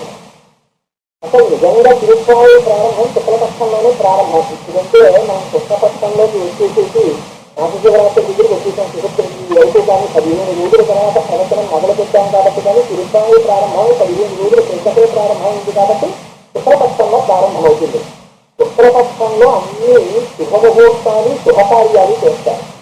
పైగా అన్నింటినీ నుంచి శుక్లపక్షంలో వెన్నెల పిండాల వేసినట్టు ఉంటుంది. ఆ శుక్లపక్షంలో చంద్రుని యొక్క కాంతి దేదీప్యమానంగా ఉంటుంది. ప్రసన్నంగా చల్లటి కాంతి మీద పడుతుంది. అందుచేత శుక్లపక్షానికి పవిత్రత. కాబట్టి చంద్రుడి శుక్లపక్షంలో ప్రకాశిస్తే ఆ చంద్రుని యొక్క కాంతి మన మీద పడితే ఏంటికంటే ప్రసన్నత అని మనకు అనుమానం రావచ్చు. నేను అసలు ఎన్నో కొన్ని కోట్ల జన్మలు అయిపోతే తప్ప భగవంతుడు ఎవరండి అని అడగడతాను. అప్పటి వరకు భగవంతుడు ఎవరండి అని తనంత తానే తిరుగుతాడు. అది పరమసత్యం. ఈ ఉపాధులు వెళ్ళిపోతాయి. ఈ ఉపాధులలో వాడు ఎప్పుడు భగవంతుడి గురించి ప్రశ్న లేదు. అందుకని ఎవరి కర్మ బుద్ధి కర్మానుసారిని ఆ కర్మని బట్టి, ఆ ఉపాధిని బట్టి ఆ ప్రారంభాన్ని నిర్వహించి తిరుగుతుంటారు. ఒకవేళ మనుష్య జన్మ వచ్చిన ఆ మనుష్య జన్మలో కూడా భగవంతుడు ఎవరండి ఒకసారి ఇది నమస్కారం చేస్తాననేటటువంటి సంస్కారం దొరకడం చాలా కష్టం. ఒకవేళ అటువంటి సంస్కారం ఏర్పడినా ఏదో కామ్యం కోసం పాపం పరమాత్మ అది కూడా ఒప్పుకున్నారు. ఫోన్లోరా నన్ను అడగకపోతే ఎవరు అడుగుతారా? అందుకని ఫోన్లో ఆర్తి కలిగినటువంటి వాడు విజ్ఞాతులు అర్థార్థి వీళ్ళందరినీ భక్తులుగా అంగీకరిస్తున్నానన్నారు. ఏదో భగవంతుడి దగ్గర వెళ్ళి మా అబ్బాయికి ఉద్యోగం రావాలి, లేకపోతే మా అబ్బాయికి ఇంజనీరింగ్ సీట్ రావాలి, మా అమ్మాయికి పెళ్ళవ్వాలి అని నమస్కారం చేసేవాడే కానీ నువ్వు ఉన్నావయ్యా, నువ్వు ఉండబట్టి నేనున్నాను, నువ్వు లేకపోతే నేనెక్కడున్నానయ్యా, ఇంతటి వాడిని నువ్వు ఇచ్చినటువంటి విభూతి వల్ల ఇవాళ నేనుగా బ్రతుకున్నాను అని చెప్పి ఆ స్థానికి ప్రయత్నపూర్వకంగా కైంకర్యము చేయడము తప్ప అందులో ప్రయోజనాన్ని అపేక్షించని సేవ భక్తితో చేసేటటువంటి స్థితి చాలా తక్కువగా ఉంటుంది. అటువంటి స్థితి ఏర్పడితే భగవంతుడితో అనుబంధములు బాగా పెట్టుకుంటే వాడు ఉన్నాడని వాడికి విడిచిపెట్టి ఉండలేక వాడిని దర్శించకుండా ఉండలేక వెళ్ళి ప్రదర్శనం చేసి నమస్కారం చేసేటటువంటి వాడికి పరమేశ్వరుడికి పెట్టకుండా తాను పిల్లలైనటువంటి స్థితిలో నివేదన చేసి తాను ప్రసాదముగా తినేటటువంటి వాడికి ఆ పరమేశ్వరుడు ఆచార్య కటాక్షాన్ని ప్రకటింపచేస్తాడు. గురువు యొక్క కటాక్షాన్ని భగవంతుని సూర్యుడితో పోలిస్తాడు.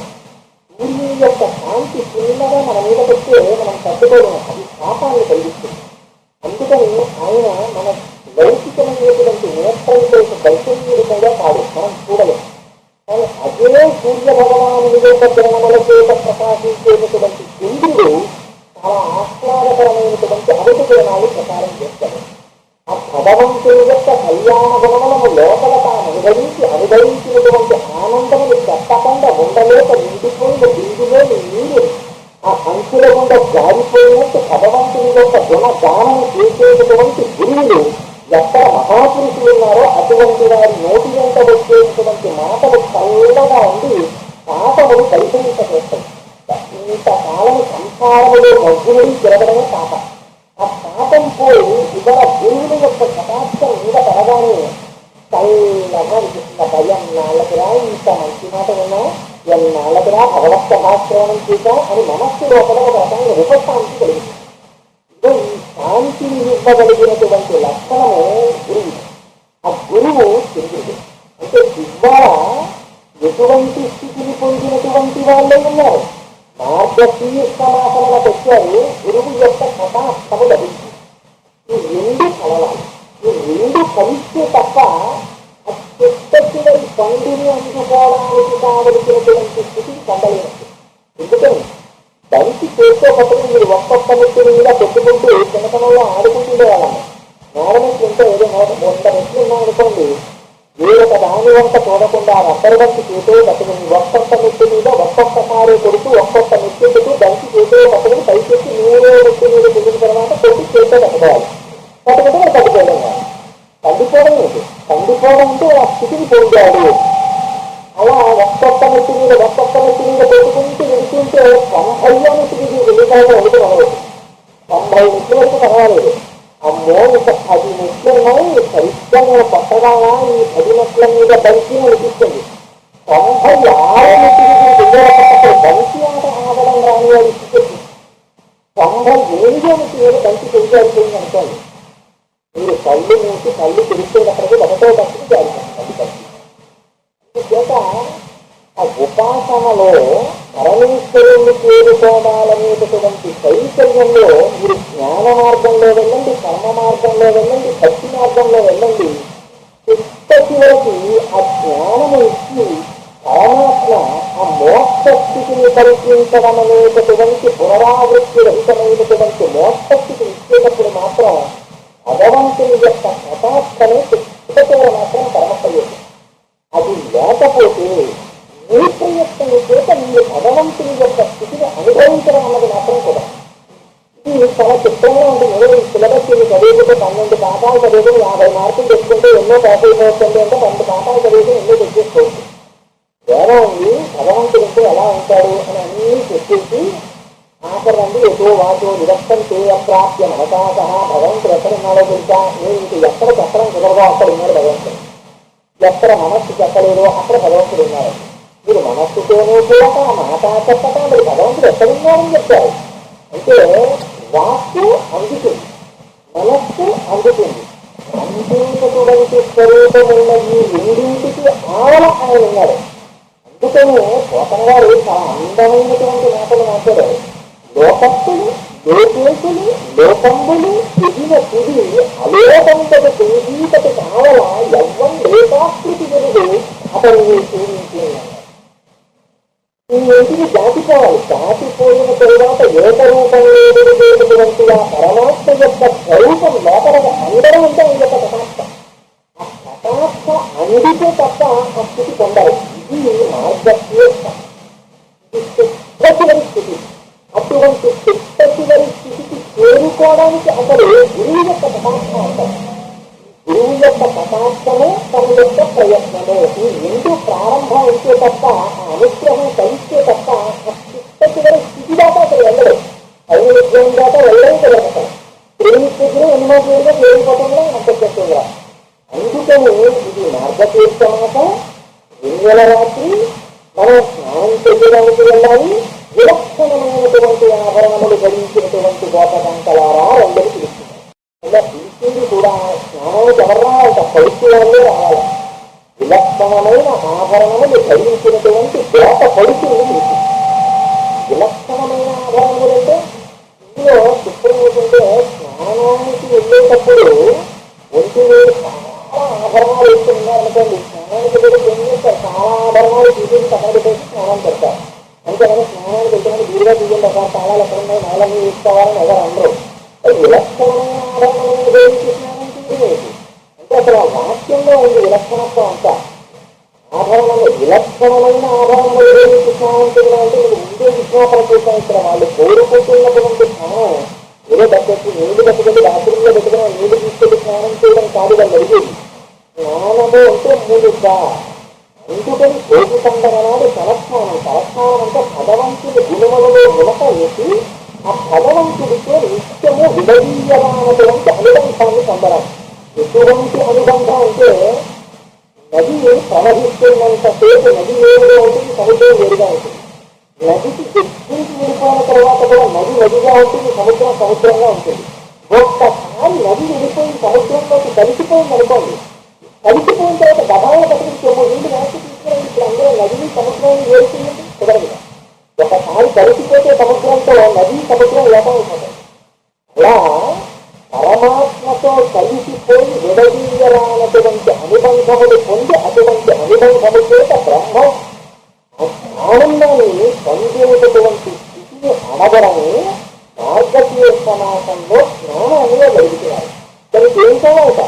విలక్షణమైనటువంటి ఆభరణాలు పెట్టుకుని రావాలంట. మీరు ఆభరణాలు పెట్టుకుని స్నానం ఏంటి అంటే ఆభరణాలు అంటే ఇక్కడ ఆభరణాలు బాహ్యమైన ఆభరణములు కావు. ఇది విలక్షణములు. ఏంటి విలక్షణములు? వైరాగ్యం అనేటటువంటి ఆభరణం పెట్టుకోవాలి. నాకు భగవంతుడే కావాలి అన్న వాళ్ళకి ఉండవలసినటువంటి మొట్టమొదటి లక్షణం వైరాగ్యం కాదు.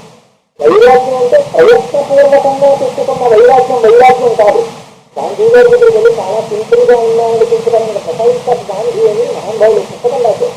అందులో ఒక చిత్రాన్ని నేను ఆశ్చర్యపోయాను. ప్రస్తుతానికి 2 గుండీలు ఊడిపోయినటువంటి వాడు గాంధీ గారి దగ్గరికి వెళ్ళారు. 2 తిరుగులు అంటే ఇంత పెదాలా నా దేశ ప్రజలను ఆయన ఆశ్చర్యిస్తారనుకున్నాళ్ళ ఉంది. వెళ్ళి గాంధీ గారికి నమస్కారం చేసి నిలబడితే ఆయన అన్నారట, గుండీలు లేకపోవడం, కొత్త కన్నాలతో తీసుకోవడం, నిజంత అశ్రద్ధ కలిగిన వాడిగో నీ భార్య ఎంత సోదరో తెలియజేస్తున్నాను. అది దరిద్రానికి హేతువులుగా ఒక పేరు. కనీసం కన్నాలు పుట్టుకున్న కట్టా వేసుకుంటే నీకు శ్రద్ధ మీద ఎదుర్కోవడానికి దరిద్రం అట. అన్నాలతో గుండీ వేస్తున్నాయంటే నీకు నిర్లక్ష్యం, నీ భార్యకి కామరితనాన్ని తీసుకొస్తాం. అందుకే ఆయన మహాత్ముడు గాంధీ గారు. ఎక్కడ ఎవరి దగ్గర ఎలా మాట్లాడాలో తెలిసింటుంది కదా. అది కావలసినటువంటి అది అలా తెలియదే ఒక్కొక్క మాట జగత్తునంతకు అడ్రస్ చేసి చెప్తారు. అందుకని టైమ్స్ ఒక టెస్ట్ ఒక టైం ఐదు ఒక టెస్ట్కి నిలబడతాయన్నమాట. అందుకని ఇక్కడ అమ్మవారు అంటుంది విలక్షణమైన ఆభరణాలతో రమ్మంటుంది. వైరాగ్యం ఉన్నవారు రావాలి. వైరాగ్యం అంటే కృతక వైరాగ్యం కాదు. వైరాగ్యం అంటే నాకు నిజంగా అంటే ఈ విషయ ప్రపంచం అంటే అసలు ఇష్టం లేదనుకోండి, నాకు స్థానం అంటే ఇష్టం ఉండదు. ఈ నోటి మాటలు కావు అడిగేది. అసలు వైరాగ్యం అంటే రామకృష్ణ పరమహంస చెప్తారు. వైరాగ్యం అంటే అలా ఉంటుంది. భర్త భార్య ఉండేవారు. భార్య వారు కూడా పక్క తల్లి ఇంటి పచ్చినట్టుగా ఉన్నాయని తమ్ముళ్ళు మా ఇంట్లో ఉండే 20 రోజులని తెలిసింది. తెలిస్తే ఆవిడ భర్తకు ఉపన్యాసం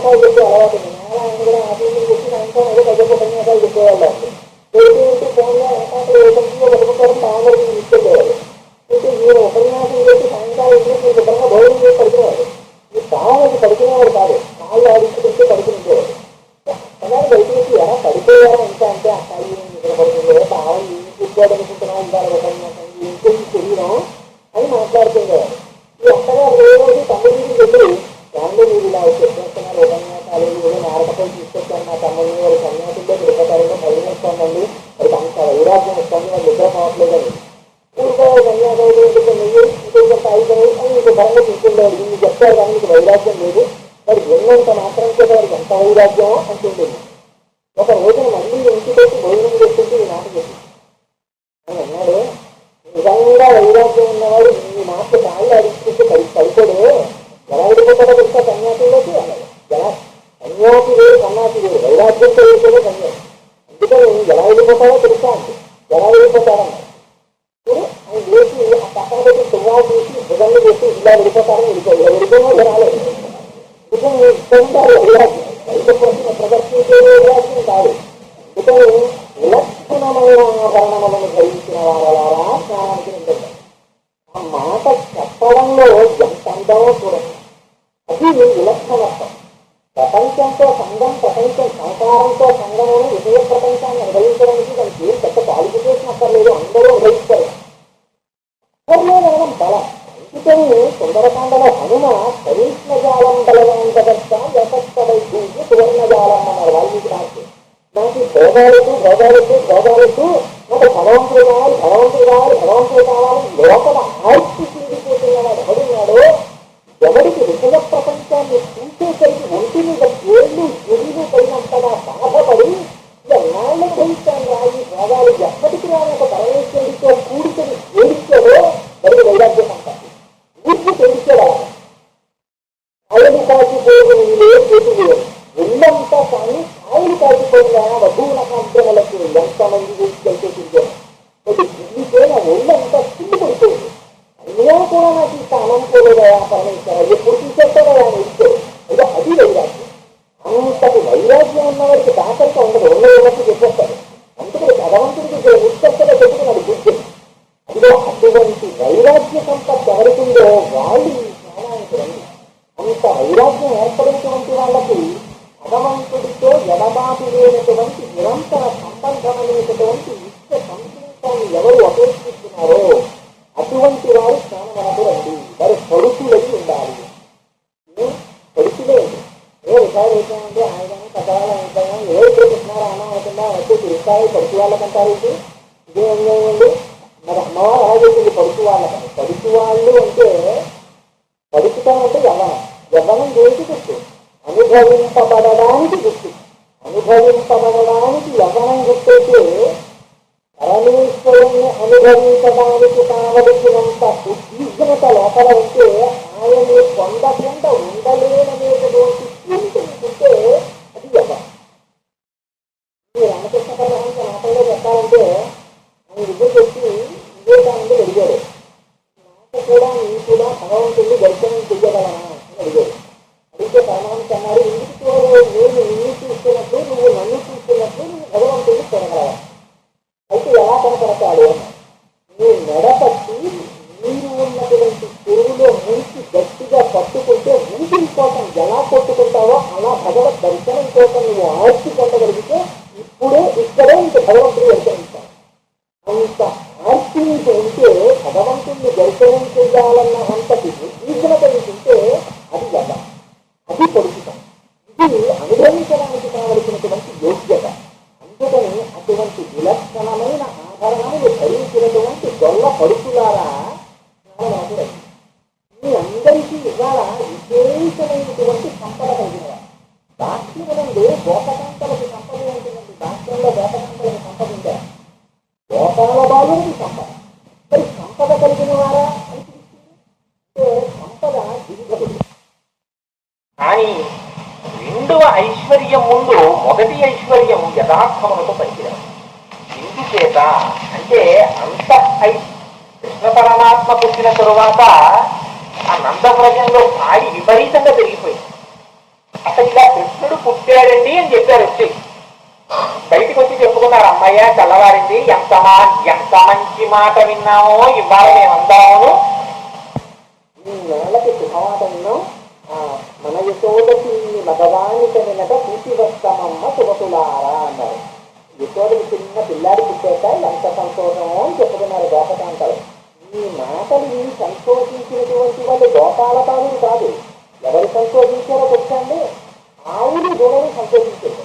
సంతోషించి ఏళ్ళు మసలి లేకలు మల్లటి రంకెడియ మదవకరంపులు చెల్లిన మొదగుల చల్లించం బాలు పాలు సంభవమేలన్నమాట. చల్లించి దొరికని పాలుగాడు సంభవలేదని. కృష్ణ పరమాత్మ పుట్టాడన్న మాట వినగానే ముందు సంతోషపడిపోయింది ఆయి. సంతోషపడిపోయి పాలు వర్షం కింద కురిసేసేది పొదిగిందో. అది కృష్ణ పరమాత్మ పుట్టి పెరిగి పెద్దవారై స్వయంగా ఆయన్ని చేతిలో కర్ర పట్టుకుని ఆవుల్ని కాచి మేతకు తీసుకెళ్తుంటే రాశీభూతమైనటువంటి పరబ్రహ్మము చేత రక్షింపబడిన గోవులు కనుక ఆయన చేతి స్పర్శని పొందినది కనుక అక్కడ దైత్యం ఉండేటటువంటి అవకాశం ఎక్కడ ఉంటుంది. ఆయన ఎక్కడంటే అక్కడ విశ్వానపాయని లక్ష్మి ఉంటుంది. వాళ్ళకి ఐశ్వర్యం కేవలముగా పట్టుపోతన దాని నుంచి పాలు కనుక కడవల కడవల పాల ఆ పాలు పెరుగుతుంది. ఎక్కడ నుంచి వచ్చింది లక్ష్మీదే వచ్చింది అక్కడికి. దాంతో మరి ఐశ్వర్యం ఉండదు. అందుకని అంత పాడి పంట పెరుగుతుంది. అందులో వర్ణిస్తారు. అందులో యశోదాదేవి కూడా వాళ్ళు ఎంత పరిశుద్ధంగా చేస్తారంటే స్నానం చేసి ఆ నడుముకి రసాయనం పెట్టుకుని పువ్వులు పెట్టుకుని అప్పుడు ఎంతో కష్టం మీద కవ్వాన్ని ఇచ్చేవార్త ఆ పెరుగులోకి. అంత గడ్డ పెరుగు పెరుగుతుంది. తీసి చాలా బలంతో ఆ కవ్వానికి పాడు కట్టి అటు ఇటు పుట్టి ఆ తగినదాన్ని చేసేవార్త. అంత కష్టపడి చెయ్యవలసినంత పెరుగు ఇంట్లో ఉండేది. అంతంత వెన్న ఇంట్లో ఉండేది. ఇది బాహ్యమునందు ఐశ్వర్యం. అంతరమునందు కూడా ఒక ఐశ్వర్యం ఏర్పడింది. ఇంకా ఐశ్వర్యం ఎవరిని దర్శనం చెయ్యాలని సంసారములను కూడా విడిచిపెట్టి దూరంగా వెళ్ళి అరణ్యాల్లోనూ పర్వతాల్లోనూ వనములలోనూ కూర్చుని ఆశ్రమంలో నిర్మించుకుని కొన్ని వేల మంది తపస్సు చేసే పరమాత్మ యొక్క పాదములు ఈ యొక్క హృదయమునందు దర్శనం ఇవ్వడం లేదో అటువంటి పరమాత్మ ఇవాళ తనంత తానుగా నేను ఇక్కడ ఆవిర్భవిస్తానని రాశీభూతమైనటువంటి బ్రహ్మము ఆ నందవ్రతంలో నడిచి ఎంత అదృష్టం వాళ్ళకి. ఇంతకన్నా ఐశ్వర్యం ఉంటుందా? ఈ మాంసచక్షువులతో చూడడం కుదరదు పరమాత్మ. అటువంటి పరమాత్మ ఈ మాంసచక్షువులతో చూడడానికి యోగ్యుడైన వాడిగా వచ్చాడు. వచ్చిన వాడు ఏదో చాలా గొప్ప పరమాత్మగా వచ్చాడా అలా ఏమీ కనపడలేదు. తాను కూడా ఆవుల మధ్య ఆవులు కాచేటటువంటి ఒక పిల్లవాడిగా వచ్చాడు. ఎంత సౌలభ్యం చూడండి. అందుకని అటువంటి బ్రహ్మముతో కలిసి వాళ్ళు ఆడుతున్నారు. కోటన గారు అంటారు, ఏ పాము నిరుగట ఏ పాము వేటికి పశుల పాపని ఇంత పాము తెలిసి ఏ కర్మయులు లేక వెలగి నొక్కటికి జతకర్మంబులు సంభవించి ఏ తల్లి కనుపాలు ఎన్న వెలుగుని ప్రౌఢ తల్లి యశోద కనుల పాలు ప్రారంభించి ఏ హాని వృద్ధుల నిరుగని బ్రహ్మంబు పొదివిలో వృద్ధి పొందనుంది. ఏ శతములైన ఎలని పంటని పంట వల్లవీజనముల వాడపండి ఏ చదువులైన ఇష్టిరనలాని అర్థమవయవముల యందు అందముంది. ఏమి సంపద చూడండి, మనకి ఏ ఐశ్వర్యం నిజంగా ఏ సామాన్య ఐశ్వర్యం. ఏ పాము జరుగుట ఏ పాము నేటికి పశుల కాపరింత పాము పెరిగింది. ఇది వాళ్ళ ఐశ్వర్యం. అసలు కష్టం అంటే ఏమిటో తెలియకుండా వైకుంఠంలో కూర్చొని ఉండేటువంటి పరమాత్మ ఇవాళ పశువులను కాస్తూ అరణ్యాల వెంట తిరగడం. ఆ కళ్యాణికాయలు తిరిగిపోయిన అరణ్యంలో అటువంటి చోట ఆయన పుట్టారు. అసలు ఆయనకి తల్లి ఏంటి తండ్రి ఏంటి ఆది లేదు అంతము లేదు. ఎప్పటి నుంచో ఉన్నటువంటి పరమాత్మ మన కోసం దిగెత్తి యశోద యొక్క కన్నుల పాలు ఆయన తాగడమా? ఏ హాని వృద్ధుల నిరుగని బ్రహ్మము పొడివిటిలో వృద్ధి పొందనుంది. ఆయన ఒకనాడు ఉండేవాడు, ఒకనాడు లేనివాడు కాదు, సర్వకాలముల ఎందు ఉంటాడు. అటువంటి పరమాత్మ ఇవాళ కొత్తగా పెరగడం అనేటటువంటిదని నేర్చుకున్నాడు. అసలు ఆయనకి పది వికారాలు లేవు. అటువంటి వాడు ఇవాళ ఉన్నవాడు పెరిగినవాడు కొన్ని వికారాలు చూపించాడు. ఎంత ఆశ్చర్యంది. ఏ కర్మగుని లేకగలిగినప్పటికీ జతకర్మంబులు సంభవించి అసలు ఆయనకి ఏ కర్మ లేదు. ఆయన పెరిగిన పని లేదు. అటువంటి వాడికి జాతకర్మ చేశారు, నామకరణం చేశారు. ఎంత చిత్రం రా. ఏ శతములనైన ఎవరి పంటది పంట వల్లవీజనముల వాడ పండే. ఎంతంత తపస్సు చేసినా ప్రత్యక్షం కానటువంటి పరమాత్మ ఇవాళ ఏమి జ్ఞానం లేనటువంటి గోపాల బాల వంశంలో పుట్టారు. ఎన్ని పుస్తకాలు పొందినా, ఎన్ని వేదాలు పొందినా, ఎన్ని ఉపనిషత్తులు పొందినా ఇది పరమేశ్వరుని యొక్క స్వరూపము అని చెప్పడం కుదరదు. అటువంటి పరమాత్మ వాళ్ళకి కళ్ళతో చూడడానికి, చేతితో ముట్టుకోవడానికి, నోటితో మాట్లాడటానికి అనువుగా వాళ్ళ ఇళ్లలో పుట్టి వాళ్ళ ఇళ్ళకొచ్చి వాళ్ళ ఇంట్లో వెన్నటిని వాళ్ళతో కలిసి ఆడుతున్నారు. ఆడుకోవడం లేదు, తమ్ముడు గుడ్డుకుని నగదు సద్దలు కయ్యడు కూడిగా ఆడుతుండేది పల్లవ కుమారుల భాగ్యము విట్టగొప్పుని అన్నారు. కోతన గారు ఏం చేస్తాను రా వీళ్ళ కృష్ణ బ్రహ్మగారు తనతో ఎవరికి కావాలి అదృష్టమైన పదవి, ప్రముఖ బ్రహ్మ పదవి. ఇది అదృష్టం అంటే అహోభాగ్యం అహోభాగ్యం నందకోప ప్రజోపతాం జన్మిత్రం పరమానందం పూర్ణం బ్రహ్మ సనాతనం. సనాతనమై పూర్ణమైనటువంటి బ్రహ్మము రాశీభూతమై తన అడుగుతుంది. అటువంటిది బ్రహ్మని తెలియక గోపాల వాళ్ళు ఆయన మీద పడిపోతున్నారు. ఆయన చేతులతో గుద్దుతున్నారు, కైగుర్తు వెళ్ళి ఆయన మీద పడిపోతున్నారు, ఆయన్ని కాళ్ళతో పంచుతున్నారు, ఆయన్ని కాకలించుకుంటున్నారు, ఆయన్ని దూరంగా తోసేస్తున్నారు. ఎంత అదృష్టం రావాలని ఆ కాళ్ళల్లో కలిసి ఉండాలని కూడా నేను కోరుకోవట్లేదు. కొంచెం నాకేమి కావాలి, మీ చుట్టూ ఉన్నటువంటి ఈ గోపాల బాలులలో ఒక గోపాల బాలుడి సాధనలకు అంటుకున్న పరాగాన్ని చూసిన 4 శిరస్సుల కిరీటం మీద తల్లిదండ్రులు నాకు ఐశ్వర్యం జరిగింది. అంతటి సంపత్తి ఇవ్వాలి వాళ్ళకి, అటువంటి ఐశ్వర్యం ఇవ్వాలి వాళ్ళకి. అందుచేత ఇటువంటి సంపత్తిని పొందినటువంటి గొప్ప కాంతలారా పరమేశ్వరుని మ్రోలకు వెళ్ళి నిలబడి అందరూ కైకర్యం చెయ్యాలనుకుంటే ఆయనే ఈ దగ్గర పెట్టారే, ఇంత సంపదని పొందారే. ఇటువంటి సంపత్తిని పొందిన గొప్ప కాంతలారా రండి మనం వెళదాం. దేనికడగా స్నానం చెయ్యడానికి వెళదాం. ఏంటి స్నానం? వాళ్ళ ఉండి రేపు ఉంచుకోవడం కాదు, సర్వకాలముల ముందు ఆయనతో కలిసి ఉండేటటువంటి నిత్య సంశ్లేషమనేటటువంటి ఆనందమును బ్రహ్మానందమును అనుభవించడానికి మనం ఈ వ్రతం చేద్దాం. అంటే ఎంత లోపల ఉపనిషత్ రహస్యాన్ని ఆవిడ ప్రతిపాదిస్తోందో చూడండి. పైకి కేవల స్నానం అనేటటువంటి నిశలు పెడుతోంది. ఆ కృష్ణుడు మనం స్నానమనకు వెళ్ళేటప్పుడు మనకి ఎవరు రక్షకుడని ఆలోచిస్తున్నారేమో. ఏ కృష్ణ పరమాత్మ కూర్చుని ఉన్నప్పుడు చాలా వాడి అయినటువంటి వేలాయుధాన్ని పట్టుకుని నందుడు సర్వకాలముల ఎందు కృష్ణుడిని రక్షిస్తుంటాడో అటువంటి కృష్ణుడు యశోద బాల సింహమై సౌందర్యవంతమైనటువంటి కన్నులు కలిగినటువంటి యశోద చేత రక్షింపబడుతున్నటువంటి కృష్ణుడు. ఆ కృష్ణుడు మనం రక్షిస్తాం. ఇది ఎంత గొప్ప మాట చూడండి. నిజంగా అంటే ఆయన నందుడు రక్షిస్తుంటాట. నందుడు కృష్ణుని రక్షించడం ఏంటి? నందు ఆవిడ చెప్పినటువంటి మాట ఏంటి? సంపద అంటే పరమేశ్వరుని సంపదగా చూపిస్తాం. ఆయన నీకు రక్షకుడా, ఆయనకి వేరొకరు రక్షకుడుగా ఉంటారా? అంటే భక్తిలో కూడా చాలా గొప్ప భక్తి ఉంటే తెలుసండి. స్వామివారి దేవాలయానికి వచ్చి స్వామి మీకు నమస్కారం చేస్తాము, కొబ్బరికాయ కొడతాము, ఏదో మాకు ఆఫీస్కి వెళ్ళేటప్పటికో ఇంటి నుంచి చెప్పేసి చూడండి. ఊరుకోవడం తప్పని శాస్త్రం చెప్పలేదు. కానీ దానికి కూడా అయ్యో పిల్లలు నన్ను కాకపోతే ఎవరు నమ్ముతారు నా వాళ్ళు అలాగని ఆయనే చెప్పుకున్నాడు పాపం. అందుకని చెప్పి కోరిక పోవడం తప్పు కాదు, అని ఇంకా అదే ప్రయోజనంగా పెట్టుకోవడం తప్పు. ఇంకా అస్తమానం ఇదే పని కింద స్వామివారి దగ్గరికి వచ్చి రోజు కోరికలు చెప్పుకోవడం అంటే రాత్రి తండ్రి కాళ్ళు పట్టడం నాన్నగారు ఎప్పుడు రాసేస్తారండి ఉన్న ప్రాపర్టీకి ఇదే అని రాస్తే ఎంత అసహ్యంగా ఉంటుందో. దేవాలయానికి వచ్చి అస్తమానం కోరికలు పోవడం కూడా అలాగే ఉంటుంది. ఎందుచేత అంటే ఆయన నుంచి తండ్రి సుఖేవ పుత్రస్య సత్యేవ సత్యు ప్రియప్రియాయార్హతి దేవతోడు.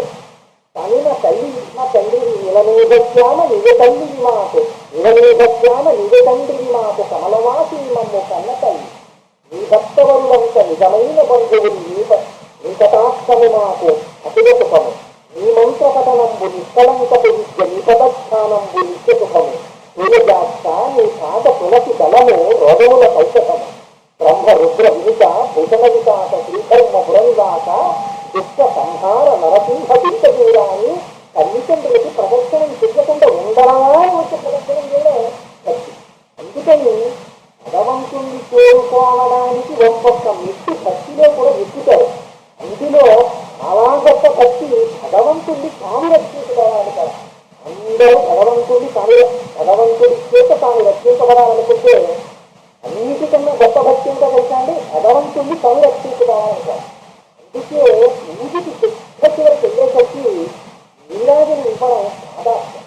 కొడుకు పుట్టాలి అని ఎందుకు కోరుకుంటారు అంటే వీడు సంపాదించిందంతా వాడు పట్టుకోవడానికి కాదు, ఇంట్లో ఉన్నటువంటి పూజాపీఠానికి మంగళాశాసనం చేసేటటువంటి వాడొకడు తనకు సమూహంలో ఉండాలి అని కోరుకుంటారు. ఎందుకంటే ఆ సింహాసనం అక్కడితో గోత్రం మారకుండా తన తర్వాత కూడా తన గోత్రం చెప్పి ఏ పరమాత్మని మూర్తిగా శిలగా చూడకుండా నా ఇంటిలో స్వామివారు వచ్చి సింహాసనంలో కూర్చుని మమ్మల్ని కాపాడారని తండ్రి తాను జీవించి ఉన్నంత కాలము ఆ పరమాత్మకు నీరాజనం ఇచ్చి మురిసిపోయాడు. ఆ నీరాజనం ఇవ్వడం కళ్ళుల వెంట నీరు పారుతుండగా మంగళాశాసనం చేసేటటువంటి సంప్రదాయము తన ఇంటిలో నిరంతరముగా కొనసాగడానికి తనకు ఒక కొడుకు కావాలని కోరుకుంటాం.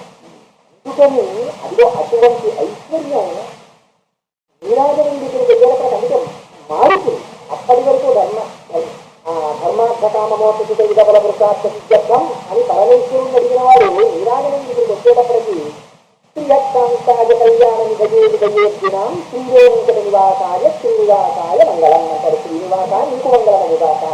ఆయనకి మంగళం అనేది వీడి చెప్పడం, ఆయనకు మంగళం ఇచ్చేది అంటే ఆదాత్మక ఆ భక్తటువంటిది. అయ్యో స్వామి స్వామస్వాపచార పూజ చేసేసాను, అభాంగ పూజ చేసేసాను, కింద నుంచి పైబడికి దర్శనం చేసేసాను, నా కనురాకు మంచిది కాదు, నేను తీసేసాను, నీకు ఎక్కడ దృష్టిదో కంటగిరిందో స్వామి నేను చల్లగా ఉండాలని ఆర్తి చేత తాను చెప్పకుండా ఉండలేక చెప్పి నీరాజనం ఇవ్వడం మంగళాశాసనం.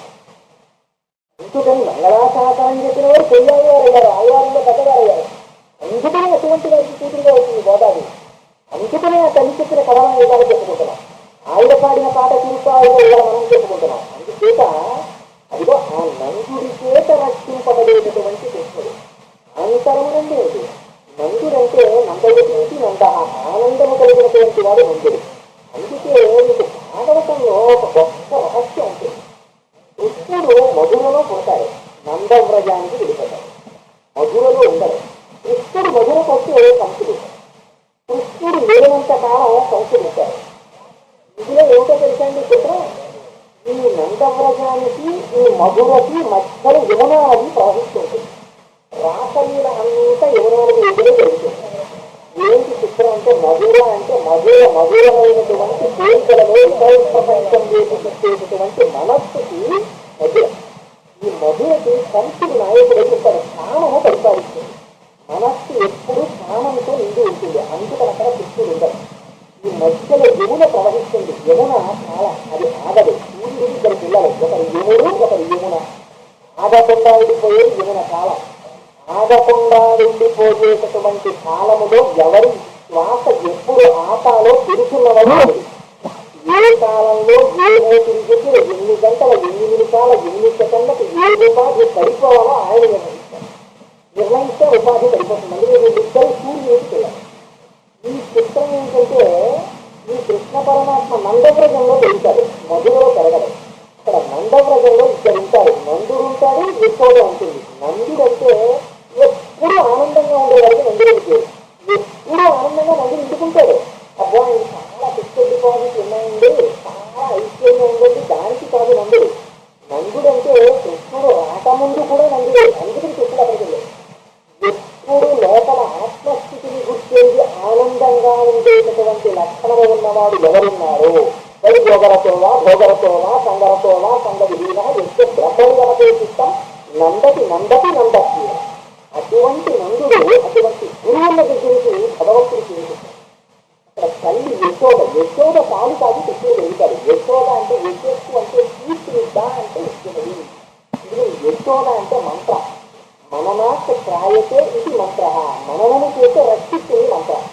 అమ్మ దగ్గర అమ్ముంది అనుకుంటే చాలు రక్షించేస్తుంది అమ్మ. పిల్లాడు ఆడుకుంటూ ఉంటాడు, ఏంటి వాడికి పూనిక అమ్ముందరో ధైర్యం వాడు పడుకుంటారు. ఏంటి అమ్మ ఉండదు ధైర్యం. చెట్టు పిల్లలు అమ్మ చెట్టు పిల్లలు ఎత్తుకుని ఉంటుంది. మీరు ఇద్దరికి నాయనమావ పాపం నాయనలు పుట్టారని సంతోషంగా ఏదో పాపం అమెరికాలో ఉన్నాడు, 2 ఏళ్ల తర్వాత ఇండియా వచ్చాడు, పరిగెత్తుకుంటూ వచ్చి మా నాయనలు పుట్టారని సంతోషంగా వచ్చి అత్త పిల్లల చేతిలో ఉన్నటువంటి పిల్లవాడిని అప్పుడు ముద్దులకు ముద్దు మేనమామ ముద్దు, మేనమామల ముద్దు లేక ముద్దు తాతలకు తా ముద్దు తాను వద్దాయి పడతారు. నేను మేనమామల ముద్దు నీలైన ముద్దు. అలాంటి మేనమా వచ్చి ఆ మేనల్ని అందుకున్న అనుకోవడం కేవలం ఏడు మొదలు పెడతారు. మళ్ళీ అమ్మకి ఇచ్చేస్తే ఏడుకుంటారు. ఏంటో గొప్ప ఏంటి అమ్మ దగ్గర ఉన్న లక్షణం అంటే అమ్మ ఉన్నది అని అమ్మ దగ్గర చేరిపోవడమే రక్షణ ఉంటుంది పిల్లలకి. అలా మననాశ ప్రాయతే ఇది మంత్ర. ఆ మననం చేసినంత మాత్రం చేత రక్షణ ఇచ్చేస్తుంది మంత్రం. అందుకని యశోద పాలు కాగితేనే కృష్ణుడు పెరుగుతాడు, మంత్రానుష్ఠానం చేస్తేనే రక్షణ కలుగుతుంది. అందుచేత యశోద నందుడు వీళ్ళిద్దరుంటే కృష్ణుడు ఇచ్చాడు. ఎక్కడ గురువు మంత్రము దొరికారో అక్కడ భగవానుడు ఇచ్చాడు. ఈ ఉండడం యముని దాటిస్తాడు, జనన మరణ రూపమైనటువంటి సంసారం నుంచి ఉద్ధరిస్తాడు. అందుకని యమునా నది ఒడ్డున రాసలీల చేస్తాడు. అందుకని సర్వకాలముల ఎందు నందుడి చేత రక్షించబడతాడు. భగవాను రక్షించుకోవాలని 10 మందికి అందించాలని. అయ్యో సంప్రదాయం ఎక్కడ పోతుందో, వేదములు ఎక్కడ పోతాయో, ఉపనిషత్తులు ఎక్కడ పోతాయో, ఎక్కడ నిస్కారణంగా మన కర్మాన్ని నిందిస్తారో అని బెంగ పెట్టుకుని భగవంతుడు చిన్న మాట అంటే తన్ని కొరవాలతో కొట్టినట్టు బాధపడతారు జ్ఞానం ఉన్నవారు. అందుకని అటువంటి నందుడు కనుక రక్షిస్తారు. ఇక నందుని చేత రక్షింపబడుతున్న కృష్ణుడు తల్లి దగ్గర బాలసింహం ఎంత చిత్రంగా చెప్పారంటే శ్రీకృష్ణుడి బాల్య క్రీడలలో ఎక్కడ నందుడి దగ్గర బాల్య క్రీడలు చేసినట్టు ఎందుచేత తండ్రి కనిపించాడు అనుకోండి, పిల్లానికి చిన్నతనం నుంచి ఓ గౌరవం ఉంటుంది. అమ్మ నాన్నగారు వస్తున్నారు అనేటప్పటికీ ఎంత అల్లరి చేసేవాడు గబగబావిలో పక్కన కూర్చుంటారు. ఏమి వేరేటప్పుడు నాన్నగారు వచ్చేస్తున్నారని తోట తప్పుడు వినపడగానే గబగబారి తోటలో కంటితో అగ్నితో పుట్టి పరిగెత్తుంటారు. తండ్రి విద్యులు పెట్టి ఒకసారి నిలబడి ఏ బయటతో తీసుకుంటూ చట్టా ఇప్పుకుంటూ ఇలా తీసేటప్పటికి బాబర్ కుమారుడు బాబర్ తెలియస్తుంటాడు. ఇలా తిప్పుంటుంది ఆ పుస్తకం. అప్పుడు అడిగితే అప్పుడు తండ్రి అంత పుట్టిన పుస్తకం చెప్తాడు. ఏంటిదంటే ఆ తండ్రి అనేటప్పటికీ ఒక గౌరవం, ఒక భయం. అందుకని ఆ పరమాత్మ కూడా నందుడు వచ్చేటప్పటికి ఏమీ తెలియని వారిలా చాలా వినయంగా నచ్చి కూర్చుని ఉండేవారు. అదే అమ్మ దగ్గరికి వెళ్ళేటప్పటికి చాలా సింహంగా సింహం ఎలా తిరగబడుతుందో అలా తిరగబడిపోయాడు అమ్మ. నాన్నగారు ఆఫీస్ తిరుగుతారనుకోండి, ఎలా పుస్తకాలు కట్టేదానికి ఎంతసేపు చదువుతానమ్మా పరీక్షలు వాయిదా పడితే తిరగబడిపోతారు అమ్మ మీద. స్వతంత్రం అమ్మ దగ్గర ఉంటుంది. నిజంగా కనపడుతుంది భారతంగా అలాగే ప్రవర్తిస్తారని. అమ్మ తెలిసి పాపం ఎంతో ముఖ్యంగా అడుగుతుంది కృష్ణుని, ఏరా మన్నేటికి బట్టింటూ మన నియమము వేల మన్నింపదు అన్నది సతులను చేస్తదా అన్నామం నేల వేరు పదార్థము లేదే. అమ్మ ఎలా అడుగుతుందో అలాగే అడుగుతుంది. ఏరా నా 9 మంది తినద్దని చెప్పాను కదరా, మళ్ళీ అన్నం ఎత్తి చెప్తున్నారు, స్నేహితులందరూ ఎత్తి చెప్తున్నారు, మళ్ళీ మట్టిస్తున్నావు ఎందుకురా నేను మట్టిస్తున్నావు అని అడిగితే పిల్లలు చూడండి అమ్మ మీద పడిపోతారు. అమ్మ నేను తిన్నాను అని వచ్చిందమ్మా అమ్మ మీరు అలాగే చెప్తారమ్మా. ఖాళీలో చెప్పినట్టే కృష్ణుడు కూడా నేనెక్కడ తిన్నానమ్మా మన్ను, నేను తినలేదమ్మా. అమ్మ మన్నితులంగనో యాపంటినో ఎన్నినో నమ్మంతోటకు వీరి మాటలు మది నన్నీవు కొత్తంగా దారిమ్మర్గము గతించి చెప్తారు. అదేమి మదీయాస్యగంధమ్మ జ్ఞానము చేసిన వచనము తప్పైన దండించదు. ఇంకా వాళ్ళందరినీ నీకే కొట్టించాలని ఇలాంటి మాటలు చెప్తున్నారు. నిజంగా నేను మట్టి తినే వల్ల కనపడుతున్నానా? ఏదైనా నోరు ఇప్పుతాను వాసన చూడు, వాసన చూసి మట్టి వాసన వచ్చాను కొట్టేమా నువ్వు నిజంగానే అంటే ఎదుగుతుంది కాబట్టి కాక ఏది నోరు జరిగింది తీసుకెళ్ళి నోరు తెరిస్తే ఏదో ముక్కు దగ్గర పెట్టి వాసన చూద్దామని వస్తే ఇంటి ఆ లలితాంగి తనుంగల బాలుని ముఖమందు జలది సర్వత తీసి తరలి భూగోళ పుష్పాలాది కారండంబ ఇక బ్రహ్మాండంబు కల్లయో వైష్ణవమాయో ఇతర సంకల్పార్థమో సత్యమో తలపన్నీర జన్మదానమో యశోదాదేవితానో పరస్థలమో బాలకులంత వీధి ముఖస్తంభై అజాండంబు ప్రజ్వలమయ్యింది బీజు హేతువో మహాశ్చర్యంబు చూసించగన్న తల్లాశ్చర్యం. అమ్మ దగ్గరికి వచ్చేటప్పటికి బాలసింహం అంత అల్లరి చేస్తారు. ఎంత అల్లరంటే విసిరిపోయింది విధంగా వేసేదా. నిజంగా దక్షిణస్థంగా చదువుతుంటే మనసు అన్నైపోతుంది. ఇంత కోపం వచ్చేసిందంటే నిజంగా యశోదకి పిల్లలకి లాలనం చేస్తే పాడైపోతారు. అందుకని నేను ఇవాళ కట్టి కొట్టేస్తాను ఒక స్థితిలో నీళ్ళ బంధన కొడతాంటాను. ఎంత అల్లరి చేసేవాడంటే అమ్మ దగ్గర ఆ అల్లరి పడలేక చిన్నపిల్లల్ని అమ్మ ఎలా భయపెడుతుందో అలా భయపెట్టింది. ఇదే నేను నీకు ఇంకా పడలేను, నువ్వు చాలా అల్లరి చేస్తున్నావు, నువ్వు ఇలాగే అన్నం తింటా మానేవి పాపం అన్నం ముద్దలు కలిసి పెట్టేది. నేను చిన్న నోరు గట్టిగా మూసి తీసుకునేవాడు. ఎంత బతిమాలినా నోరు కలవడే చూసి చూసి విసిగిపోయి నీకు ఇలాగే అన్నం తినక అల్లరి చేస్తుంది. ఆ చేపట్లో చీకటి పడిన తర్వాత అమ్మ మారాడబలం తల్లి ఇంటి ముందుకు ముద్దు వాళ్ళు వస్తారు, వాళ్ళ దగ్గర పెద్ద డబ్బా ఉంటుంది, నీళ్ళు తీసుకెళ్ళి ఆ డబ్బాలో పారేస్తాను, వాళ్ళు మూట పెట్టేసి తీసుకెళ్ళిపోతారు. అప్పుడు తీసుకెళ్ళిపోయి వాళ్ళు ఏ గుహ దగ్గర కూర్చోబెట్టి మూట తీసి వీళ్ళు పట్టుకుంటారు. అప్పుడు అమ్మ నాన్న ఎడుద్దు కానీ వాళ్ళు అన్నం పెట్టి అప్పుడు తీసుకెళ్ళిపోతున్నారు. అంటే అలాగా అని వింటుండేవాడు కానీ నోరు తెలిసేవాడు కాదు. ఇంతలో బయట అక్కడ అమ్మ మారాడబలం తల్లి అని వినపడేది. వినపడేసరికి పాపం చదువు ఆకలికి ఏదో కొంచెం అన్నం వేద్దామని వాళ్ళ ఆకలికి వెళ్ళేది. ఇదేటప్పటికి ఎంత భయం తీర్చాడంటే నిజంగాను దిక్కులు ఒత్తులు ఎత్తిన భిక్షాపాత్రముల వైపు గడించు నేను తెచ్చించు రనిచెత్తిన దిక్కులకని తల్లి కలిగి భీసింది కృప. అమ్మో అమ్మ భిక్షగాళ్ళు వచ్చేసారు, నన్ను డబ్బాలో వేసేస్తావా అని గట్టిగా కాళ్ళు పట్టుకుని అమ్మ 2 కాళ్ళ మధ్యలో చీరల మొహం పెట్టి దాచేస్తున్నట్టు. అయ్యో నువ్వు ఇవ్వరా విడిచిపెట్టి ఇవ్వాలి అయ్యాను. ఆ 2 చేతులు లాగి అక్కడ కూర్చోబెట్టి లోపలికి అన్నం తెచ్చి వాడు చేసిన అన్నాన్ని తీసుకుంటాంరా ప్రతి దొంగేరు పోటీ. అయ్యో ఆడవకు నాన్న నేను విడిపించానా లేకలేక పుట్టినవాడు పాపం నీ వెలుగు వేస్తుంది. అందుకని ఎక్కువగా బాల సింహం ఉంది అతను ఎంత అనుభవించింది ముందు గోదాదేవి నిజంగా మనస్సులో అందుకు నందుని దగ్గరికితే నందుని యొక్క తీవ్రమైన వేలాయుధము చేత రక్షించబడవాలి. యశోద దగ్గరికి వస్తే బాలసింహం అలాంటి వాడు ఎర్రని జీరలు కలిగిన కన్నులున్నవాడు. ఆ ఎలుపు జీరలు పరమేశ్వరి యొక్క రక్షకత్వ వరకు ప్రసిద్ధం. భగవంతుని యొక్క కన్ను ఎందుకు ఎరుపు జీరు వస్తుందో తెలుసండి. ఇక్కడ పరమాత్మ కన్నులు ఎప్పుడు నడిపేది. భగవంతుడికి ఎరుపు జీరు ఎందుకు వస్తుంది అంటే 2 కారణాలు చెప్పారు. ఒకటి, వీళ్ళకి అనవసరంగా నేను బుద్ధి ఇచ్చాను రా అని బాధపడుతుంటాట పరమాత్మ. బుద్ధి అంటే తండ్రి పాపం నాన్న నాతో ఉండరా ఎందుకు వచ్చిందిరా, నేను ఆడ మీద ఉంటాను, నీకు తింటుండ్రా, నాకు ఒక్క గదికాలు ఆవిడ నువ్వు నీ ఆవిడ ఇంట్లో ఉండండిరా అని చెప్తే అప్పుడు లేదు నాన్నగారు మీ కోమలకు అంత బాగా ఇష్టపడలేదు, మీరు అలా మేడలకు దిగినా కూడా అమ్మ కనపడినా కూడా అది ఏదో అగ్నిహోత్రం పుడుతుంది ఒంట్లోంచి, అందుకని నేను వేరే వెళ్ళిపోతానండి అంటే వీరికి ఇంకా కొత్తగా ఉద్యోగం వచ్చి 2 నెలలు అయింది, అప్పుడు ఇంకా స్వతంత్రం వచ్చింది. పాపం తండ్రి ఏం చేస్తారంటే బ్యాంకులో 2 లక్షలు వేసి అలా మనం మీ దగ్గర ఎస్బీఆర్ ఎస్బీ గుర్తించి వెళ్ళమంటారు. భగవంతుడు కూడా ఇలాగే బుద్ధి ఏదో ఇచ్చాడు. నీకు పురుషార్థమనో పేరుస్తానురా, ఒక్కసారి అర్థించి చాలు, ఎందుకంటే నీకు మనిషి చేయడం బుద్ధి ఇస్తాను కదా, కానీ వాడను అనే మాట అనరా, అలా అనే చాలు నేను వచ్చి పట్టుకుంటాను. ఇదే అన్నాడు యుద్ధకాండలో సగుదేవ ప్రథమాయుతవాస్మీకి యాతతే అభయం సర్వభూతోద్యోగతాం ఏక ప్రథమమ అన్నాడు. అది మనుష్యులు కాదురా, ప్రతిపక్షాదుల్లో ఎవరైనా సరే రామాయణం నివారణమన్నారో అభయం ఎదుగుతారు. ప్రతివిధువ రాదు నాకే ఏం ఎదుగుతారు పాపం త్యాగరాజు గారు. ఒక్కసారైనా నేను పట్టుకుంటానంటాడు ఆయన. అదేంటి అలా ఎందుకంటానమ్మా, ఆవిడేంటి మా పిల్లలు ఉన్నారు, నా ఉద్యోగం ఉంది, మంచి పోస్ట్ ఉంది, ఇంట్లో కారు ఉంది, ఇవన్నీ ఉండమని నివారణ అసహ్యంగా అందం కుదరదా అంటారు ఇది. అందుకని ఇక్కడ వచ్చి ఇద్దరికి ఇస్తే ఇది చూపిస్తూ ఆ పరమాత్మకి బుద్ధి ఇచ్చి ఒక్కసారి రాని నేను పట్టుకుని మళ్ళీ మా ఇంటి తండ్రికి ఆర్చి పాపం నాయారండి బయటికి చాలా కష్టంగా ఉందండి ఇంకో అనుకున్నాను, కానీ పాపం నా బట్టలు కూడా ఉతికేది, మీరు వచ్చేవారు రిటైర్డ్ ఆఫీసర్ని కూడా చూసుకోకుండా ఇప్పుడు తెలిసి వచ్చింది నాన్నగారు బయటికి వెళ్ళిపోయిన తర్వాత ఎప్పుడైనా అంటారేమో అదేనాను అంత బాగా ఉంటే ఇంకో గది చేస్తాను వచ్చింది మళ్ళీ అని తండ్రి అందామని చూస్తూ ఉంటారు. వాడు నాన్నగారు బాగున్నారా అంటారు, కానీ ఇంకేమంటారు ఇది చెప్తాడు కానీ నేను నివారమండి అంటే ఇది బాధ. అందుకని చెప్పేసి పరమాత్మ ఎప్పుడు వీడు అంతా చూస్తుంటారు అలా అంటాడేమో అని. అలా అనడు మీరు అనకపోవడం చేత నాకు ఎప్పుడో ఒకప్పుడు ఆఖరికి తెలుగుతో ఒక్కనాడు కూడా పోయిందా అన్నాడు. అనేటప్పటికీ పరిగెత్తుకొచ్చాను హత్తుకుంటాడు. తండ్రి పరిగెత్తుకొచ్చి హత్తుకోవడండి అలా హత్తుకున్నాడు. హత్తుకుని ఆయన దండ పెట్టుకున్నట్టు నిజంగా వ్యాఖ్యానంగా రాశారు.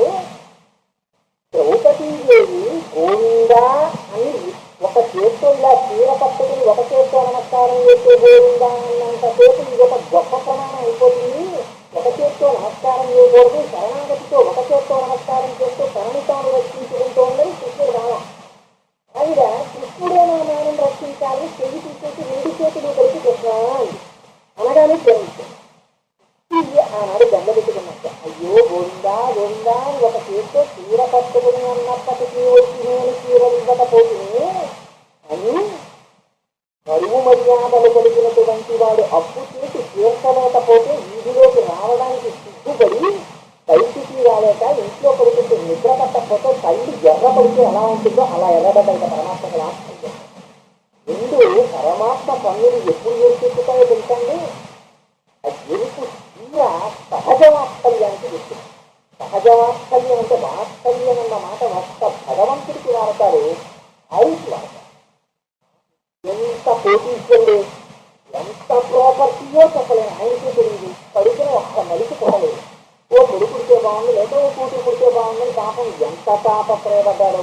ఎక్కకేలకు ఇక పిల్లలు పుట్టారనుకునేటటువంటి సమయంలో 45వ ఏట భార్యకి కొడుకు. నిజంగా ఎంత ఆనందంగా ఉంటుంది ఆ తల్లికి. డాక్టర్ చెప్పింది, అమ్మయ్య వీరికి కొడుకు పుట్టడం కాదు కానీ ముందు నాకు ఒక కారు ప్రజెంటేషన్ వచ్చింది, అమ్మ కంగ్రాచులేషన్స్ కొడుకు పుట్టారు. అలాగే తల్లి సంతోషంగా కొడుకు వంట చేస్తుంది. మాగితో పుట్టాడు కొడుకు. ఇన్నాళ్ళకి లేక పుట్టిన కుమారుడని తన తల్లి కుమారుని యొక్క శరీరం మీద ఉండేటటువంటి నాయుని నాలుకతో శుభ్రం చేస్తుందా, ఇంటి కడిగి శుభ్రం చేస్తారంటే. ఇంత లేక పుట్టిన ఒక్క ఇంట్లో ఒక్క ఆవు మాత్రం తన దూడ ఒంటికి ఉన్న నాయుని తన నాలుకతో శుభ్రం చేస్తుంది. అందుకని గోవర్ధనం. భగవంతుడు ఒక్కసారి స్వామి నేను నివారణయ్యాని శరణాగతి చేసేవాడు ఉన్నాడేమో అని చూసుకుంటా. అలా ఎవరైనా అన్నాడా? ఆర్తి వచ్చేసి ఆ ఆర్తికి కన్నులు ఎర్రబడిపోతాయి. అలా ఎరుపు జీవులు చేరిన కన్నులతో వాత్సల్యమూర్తి ఏం చూస్తున్నట్ట పరమాత్మ. అటువంటి కన్నులు దర్శనం చేస్తాను. ఈ దర్శనం యశోద దగ్గర మొదలై అంత నల్లటి విశాలమైన సౌందర్యముతో కూడినటువంటి కన్నులు కలిగిన యశోద దగ్గర బాలసింహమంటారు. ఏది కన్నులకంత సౌందర్యం యశోదకి అంటే నిరంతరం కృష్ణుని చూడడం సౌందర్యం. అది ఏది విధంగా అమ్మో వీడు ఎక్కడికో వెళ్ళిపోలేదు కదా, మళ్ళీ అల్లరి చేయలేదు కదా, ఎవరింట్లోనూ దూరిపోలేదు కదా, ఏ పని చేస్తున్నా కృష్ణుడికే రేపు వెనకెలకడం, ఎక్కడున్నావు కృష్ణ అని బయటకు వచ్చి చూసుకుంటూ ఉండడం, ఆ కృష్ణుడికి స్నానం చేయించడం, ఆయనకి పట్టు పీతాంబరం కట్టడం, ఆయన కాళ్ళకి గజ్జెలు కట్టడం, ఆయన కొప్పు ముడవడం, ఆయనకి ముత్యాల హారం వేయడం, ఆయన ఒంటి నిండా అంగరాగం అద్దడం. అబ్బో పిల్లాడు ఎంత బాగున్నాడో అస్తమానం తల్లి పిల్లవాడిని చూసినట్టే ఆ కృష్ణుడిని చూసి చూసి చూసి చూసి పొంగిపోయి వాత్సల్యంతో భక్తితో నిండిపోయిన కన్నులు ఆ కన్నులు. ఇవి కన్నులకి సౌందర్యం. ఏ కన్నులు నిరంతరం పరమాత్మ దర్శనం చేస్తున్నాయో ఆ దర్శనము చేసిన కన్నులు సౌందర్యవంతమైన కన్నులు. కన్నులు ఇంతంత కన్నులుండి ఎప్పుడూ టీవీ చూసే కన్నులు సౌందర్యవంతమైన కన్నులు. అందుకని అంత సౌందర్యవంతమైన కన్నులు యశోదవైతే ఈ ఎరుపు జీరలు చేరినటువంటి కన్నులు పరమాత్మకి సౌందర్యం. అంతటి వాత్సల్యమూర్తి. అందుకని జగత పితరం వందే పార్వతీ పరమేశ్వరం. అందుకని ఆ నీలమేఘశ్యామనీగ తండ్రిని మాకు కమలవాసిని మమ్ము కమ్మ తల్లి ఏ పేరు పెట్టి పిలవండి. ఆ పరమాత్మ అనేటువంటి లక్షణం అటువంటిది. అంతటి వాత్సల్యమూర్త స్వామి. ఎరుపు జీరలు కలిగినటువంటి కన్నులు ఉన్నవాడు కాదు కాదుట. సూర్యచంద్రుల వంటి ముఖమండలం ఉన్నవాట. సూర్యుడు తన ప్రతాపంతో సమస్త జీవుల్ని పుట్టిస్తాడు, పెంచుతాడు, లయం చేస్తాడు. చంద్రుడు ఎప్పుడూ చక్కనైనటువంటి ఆహ్లాదకరమైన వెన్నెలు కురిపిస్తాడు. తనని నమ్ముకున్నటువంటి వాళ్ళందరినీ ప్రసన్నమైన నేత్రంతో చూస్తాట. భగవంతుడే సర్వకాలముల యందు రక్షిస్తున్నప్పటికీ భగవంతుణ్ణి అధిక్షేపించి ప్రవర్తించేటటువంటి వారి పట్ల, భగవత్ విరోధులైనటువంటి వారి పట్ల అదే పరమాత్మ సూర్యుడనే నేత్రంతో చూస్తాట. చూస్తే వారు నశించిపోతారు. అందుకని సూర్యచంద్రుడిద్దరిని నేత్రాలుగా ఉన్నవాడు. అందుకే మీరు చూడండి, ఏ సహస్రం చూడండి, మీరు భగవంతుణ్ణి ఏ స్వరూపంతో చూసి స్తోత్రం చెయ్యండి, ఎక్కడ చూసినా ఇదే చెప్తారు. సూర్యచంద్రుడిద్దరు నీ కన్నులుగా ఉన్నవాడు అని చెప్తారు. సహస్రనామ స్తోత్రానికి పీఠికి తీయండి. శిరోదండ ప్రదేశేషి మణి విలసైత ప్రేమోక్తికానాం మాలాకృష్ణ సమస్త స్ఫటికమణిగులై భక్తికి మంచితాంగ శుభ్రైరభ్రైరభ్రైరుపరిరచితైర్ముక్త పీయూషవర్షై ఆనందీవ పురియా సరినలిన గదాశంకపాణి ముకుంద అంటూ సూర్యచంద్రౌ నేత్రే అని పిలుస్తారు. సూర్యచంద్రుడు నేత్రములుగా ఉన్నవాడు. సూర్యుడిగా పిలవండి. వందే శంభుమాపతిం సురధురం, వందే జగత్కారణం, వందే పన్నగభూషణం మృగధరం, వందే పశూనాంపతిం, వందే సూర్య శశాంక వంది లయనం అంటారు. అమ్మవారిగా పిలవండి. ఆవిడ దగ్గరికి వెళ్ళినా అంతే తపమౌడుపమంటలా అంటారు. సూర్యచంద్రుల్ని చూపిస్తారు. ఎందుకు ఈ సూర్యచంద్రుల్ని చూపించడం అంటే భగవత్ తత్వమునకున్న రహస్యం ఒక కంటితో చూడడము చేత పోషకమవుతుంది, ఉత్పత్తి. రెండవ కంటి చేత భగవద్ విరోధులైనటువంటి వాళ్ళని దృష్టి ప్రసారం చేత నశింపజేయగలిగినటువంటి శక్తి వస్తున్నాయి. చెప్పడానికి సూర్యచంద్రుల యొక్క దీప్తితో కూడిన ముఖమండలం ఉన్నవాడు. అటువంటి నారాయణుడంటే సమస్త నారములకు ఆయనమైన వాడు. సమస్త జగత్తు ఎవరి యందుందో, ఏ జగత్తులో పరమాత్మ ఉన్నాడో అటువంటి శ్రీమన్నారాయణుడు మాకు పరని ఇవ్వాలి. ఆ పర అంటే కుండలికి కట్టుకుని మోగిస్తాడు. ఇందులో అడగడంలో రహస్యం ఉంది. అంటే కాశీ వెళ్ళి కొబ్బరికాయ ఎదిగినట్టు శ్రీమన్నారాయణుడి దగ్గరికి వెళ్ళి పడగడం అంటే బాహ్యమునందు వాళ్ళు అడిగేటటువంటిది పర అనేటటువంటి సాధనం. కానీ ఆ లోపల పెట్టిన రహస్యం వేరు. పర అంటే తప్పెట గుళ్ళు అంటారే, అటువంటి దాన్ని గుండెలకి కట్టుకుంటారు. కట్టుకుని పాట పాడుతూ దాని మీద తప్పుడు చేస్తూ వాయిస్తారు. ఇందులో వాచిక, కాయిక, మానసిక కైంకర్యం ఉంటుంది. వాచికం అంటే నోటితో చెయ్యడం, మానసికం అంటే లోపల మనస్సులో అనుభవించడం, కాయికం అంటే కర్మేంద్రియాలతో కాళ్ళతో చేతులతో చెయ్యడం. ఈ మూడు రకములుగా సర్వకాలముల యందు పరమేశ్వరుడికే కైంకర్యము చేసేటటువంటి అదృష్టాన్ని కోరుకోవడం. దీన్నే ప్రహ్లాదుడు ఒక్క పద్యంలో చెప్పాడు. కమలాక్షు రచించు కరములు శ్రీనాథు వర్ణించు జిహ్వజిహ్న. సురరక్షకుని చూసు పుట్టులు చూస్తులు శేషసాయికి మొక్కు చిరము చిరము విష్ణును ఆకర్ణించు వీణులు వీణులు మధువైరి తగిలిన మనము మనము భగవంతు వలగును పదములు పదములు పురుషోత్తముని నీది బుద్ధి బుద్ధి దేవదేవుని చింతించు దినము దినము చక్రహక్కుని ప్రకటించు చదువు చదువు కుంభినీదవు చెప్పుడి గురుడు గురుడు తండ్రి హరిజేరుమని ఎలి తండ్రి తండ్రి అన్న. అందుచేత ఆ వాచిక మానసిక కాయిక కైంకర్యములను పరమాత్మ నుండి అపేక్షించడమే పర అనేటటువంటి సాధనాన్ని పొందడం. ఇటువంటి సాధనమును మేము పొందితే లోకులందరూ సంతోషించెదరుగాక. బయట బాహ్యమునందు వర్షము పడాలి, దాని చేత బయట ఉన్నటువంటి ఆ గోపాల వృత్తులకి పాడి పంటలతో వాళ్ళు సుఖంగా ఉండాలి. ద్వంద్వములకు అతీతమైనటువంటి స్థితిని అడుగుతున్నారు. భగవంతుడితో కలియడానికి ఇంతకు ముందు వాళ్ళు అడ్డగించినా ఇప్పుడు వాళ్లే కలవడానికి అనుకూలు అయ్యారు. ఇక సమస్త లోకములు సుఖములు పొందుగాక అని పైకి స్నానం చేద్దాం రండిని పిలిచి లోపల ఎన్నో రహస్యములను నిక్షేపించి కేవలము పాట పాడినంత మాత్రం చేత వారికి ఆ ఫలితమునిచ్చి వారిని ఉద్ధరించి రహస్యమును కూడా అనుభవించగలిగినటువంటి హృదయం ఉన్న వారిని మరింత పెంచి ఎవరికి ఏ స్థాయిలో ఉంటే ఆ స్థాయిలో ఉన్న వాళ్ళని ఉద్ధరించడానికి అన్ని వర్గాల వారిని కూడా ముందుకి తమతో తీసుకెళ్లడానికి అమ్మవారు అత్యంత వాత్సల్యంతో సౌజన్యంతో చేసి మనందరి చేత చేయించినటువంటి పరమ పవిత్ర వ్రతము తిరుప్పావై. అందులో మొదటి పాల్చురాన్ని విజ్ఞాపన చేశాను. రేపటి రోజున వీలైతే 2 పాల్చురములు, లేకపోతే 1 పాల్చురం చాలదా, ఒక్క నామం అంటే రమణాచార్యుల వారు చేత రేపటి రోజున నేను 1 పాల్చురాన్ని విజ్ఞాపన చేస్తాను. మంగళాశాసన బలైకి ఆచార్య పురోగమై సర్వైశ్చ పూర్వైరాచార్యై మంగళం.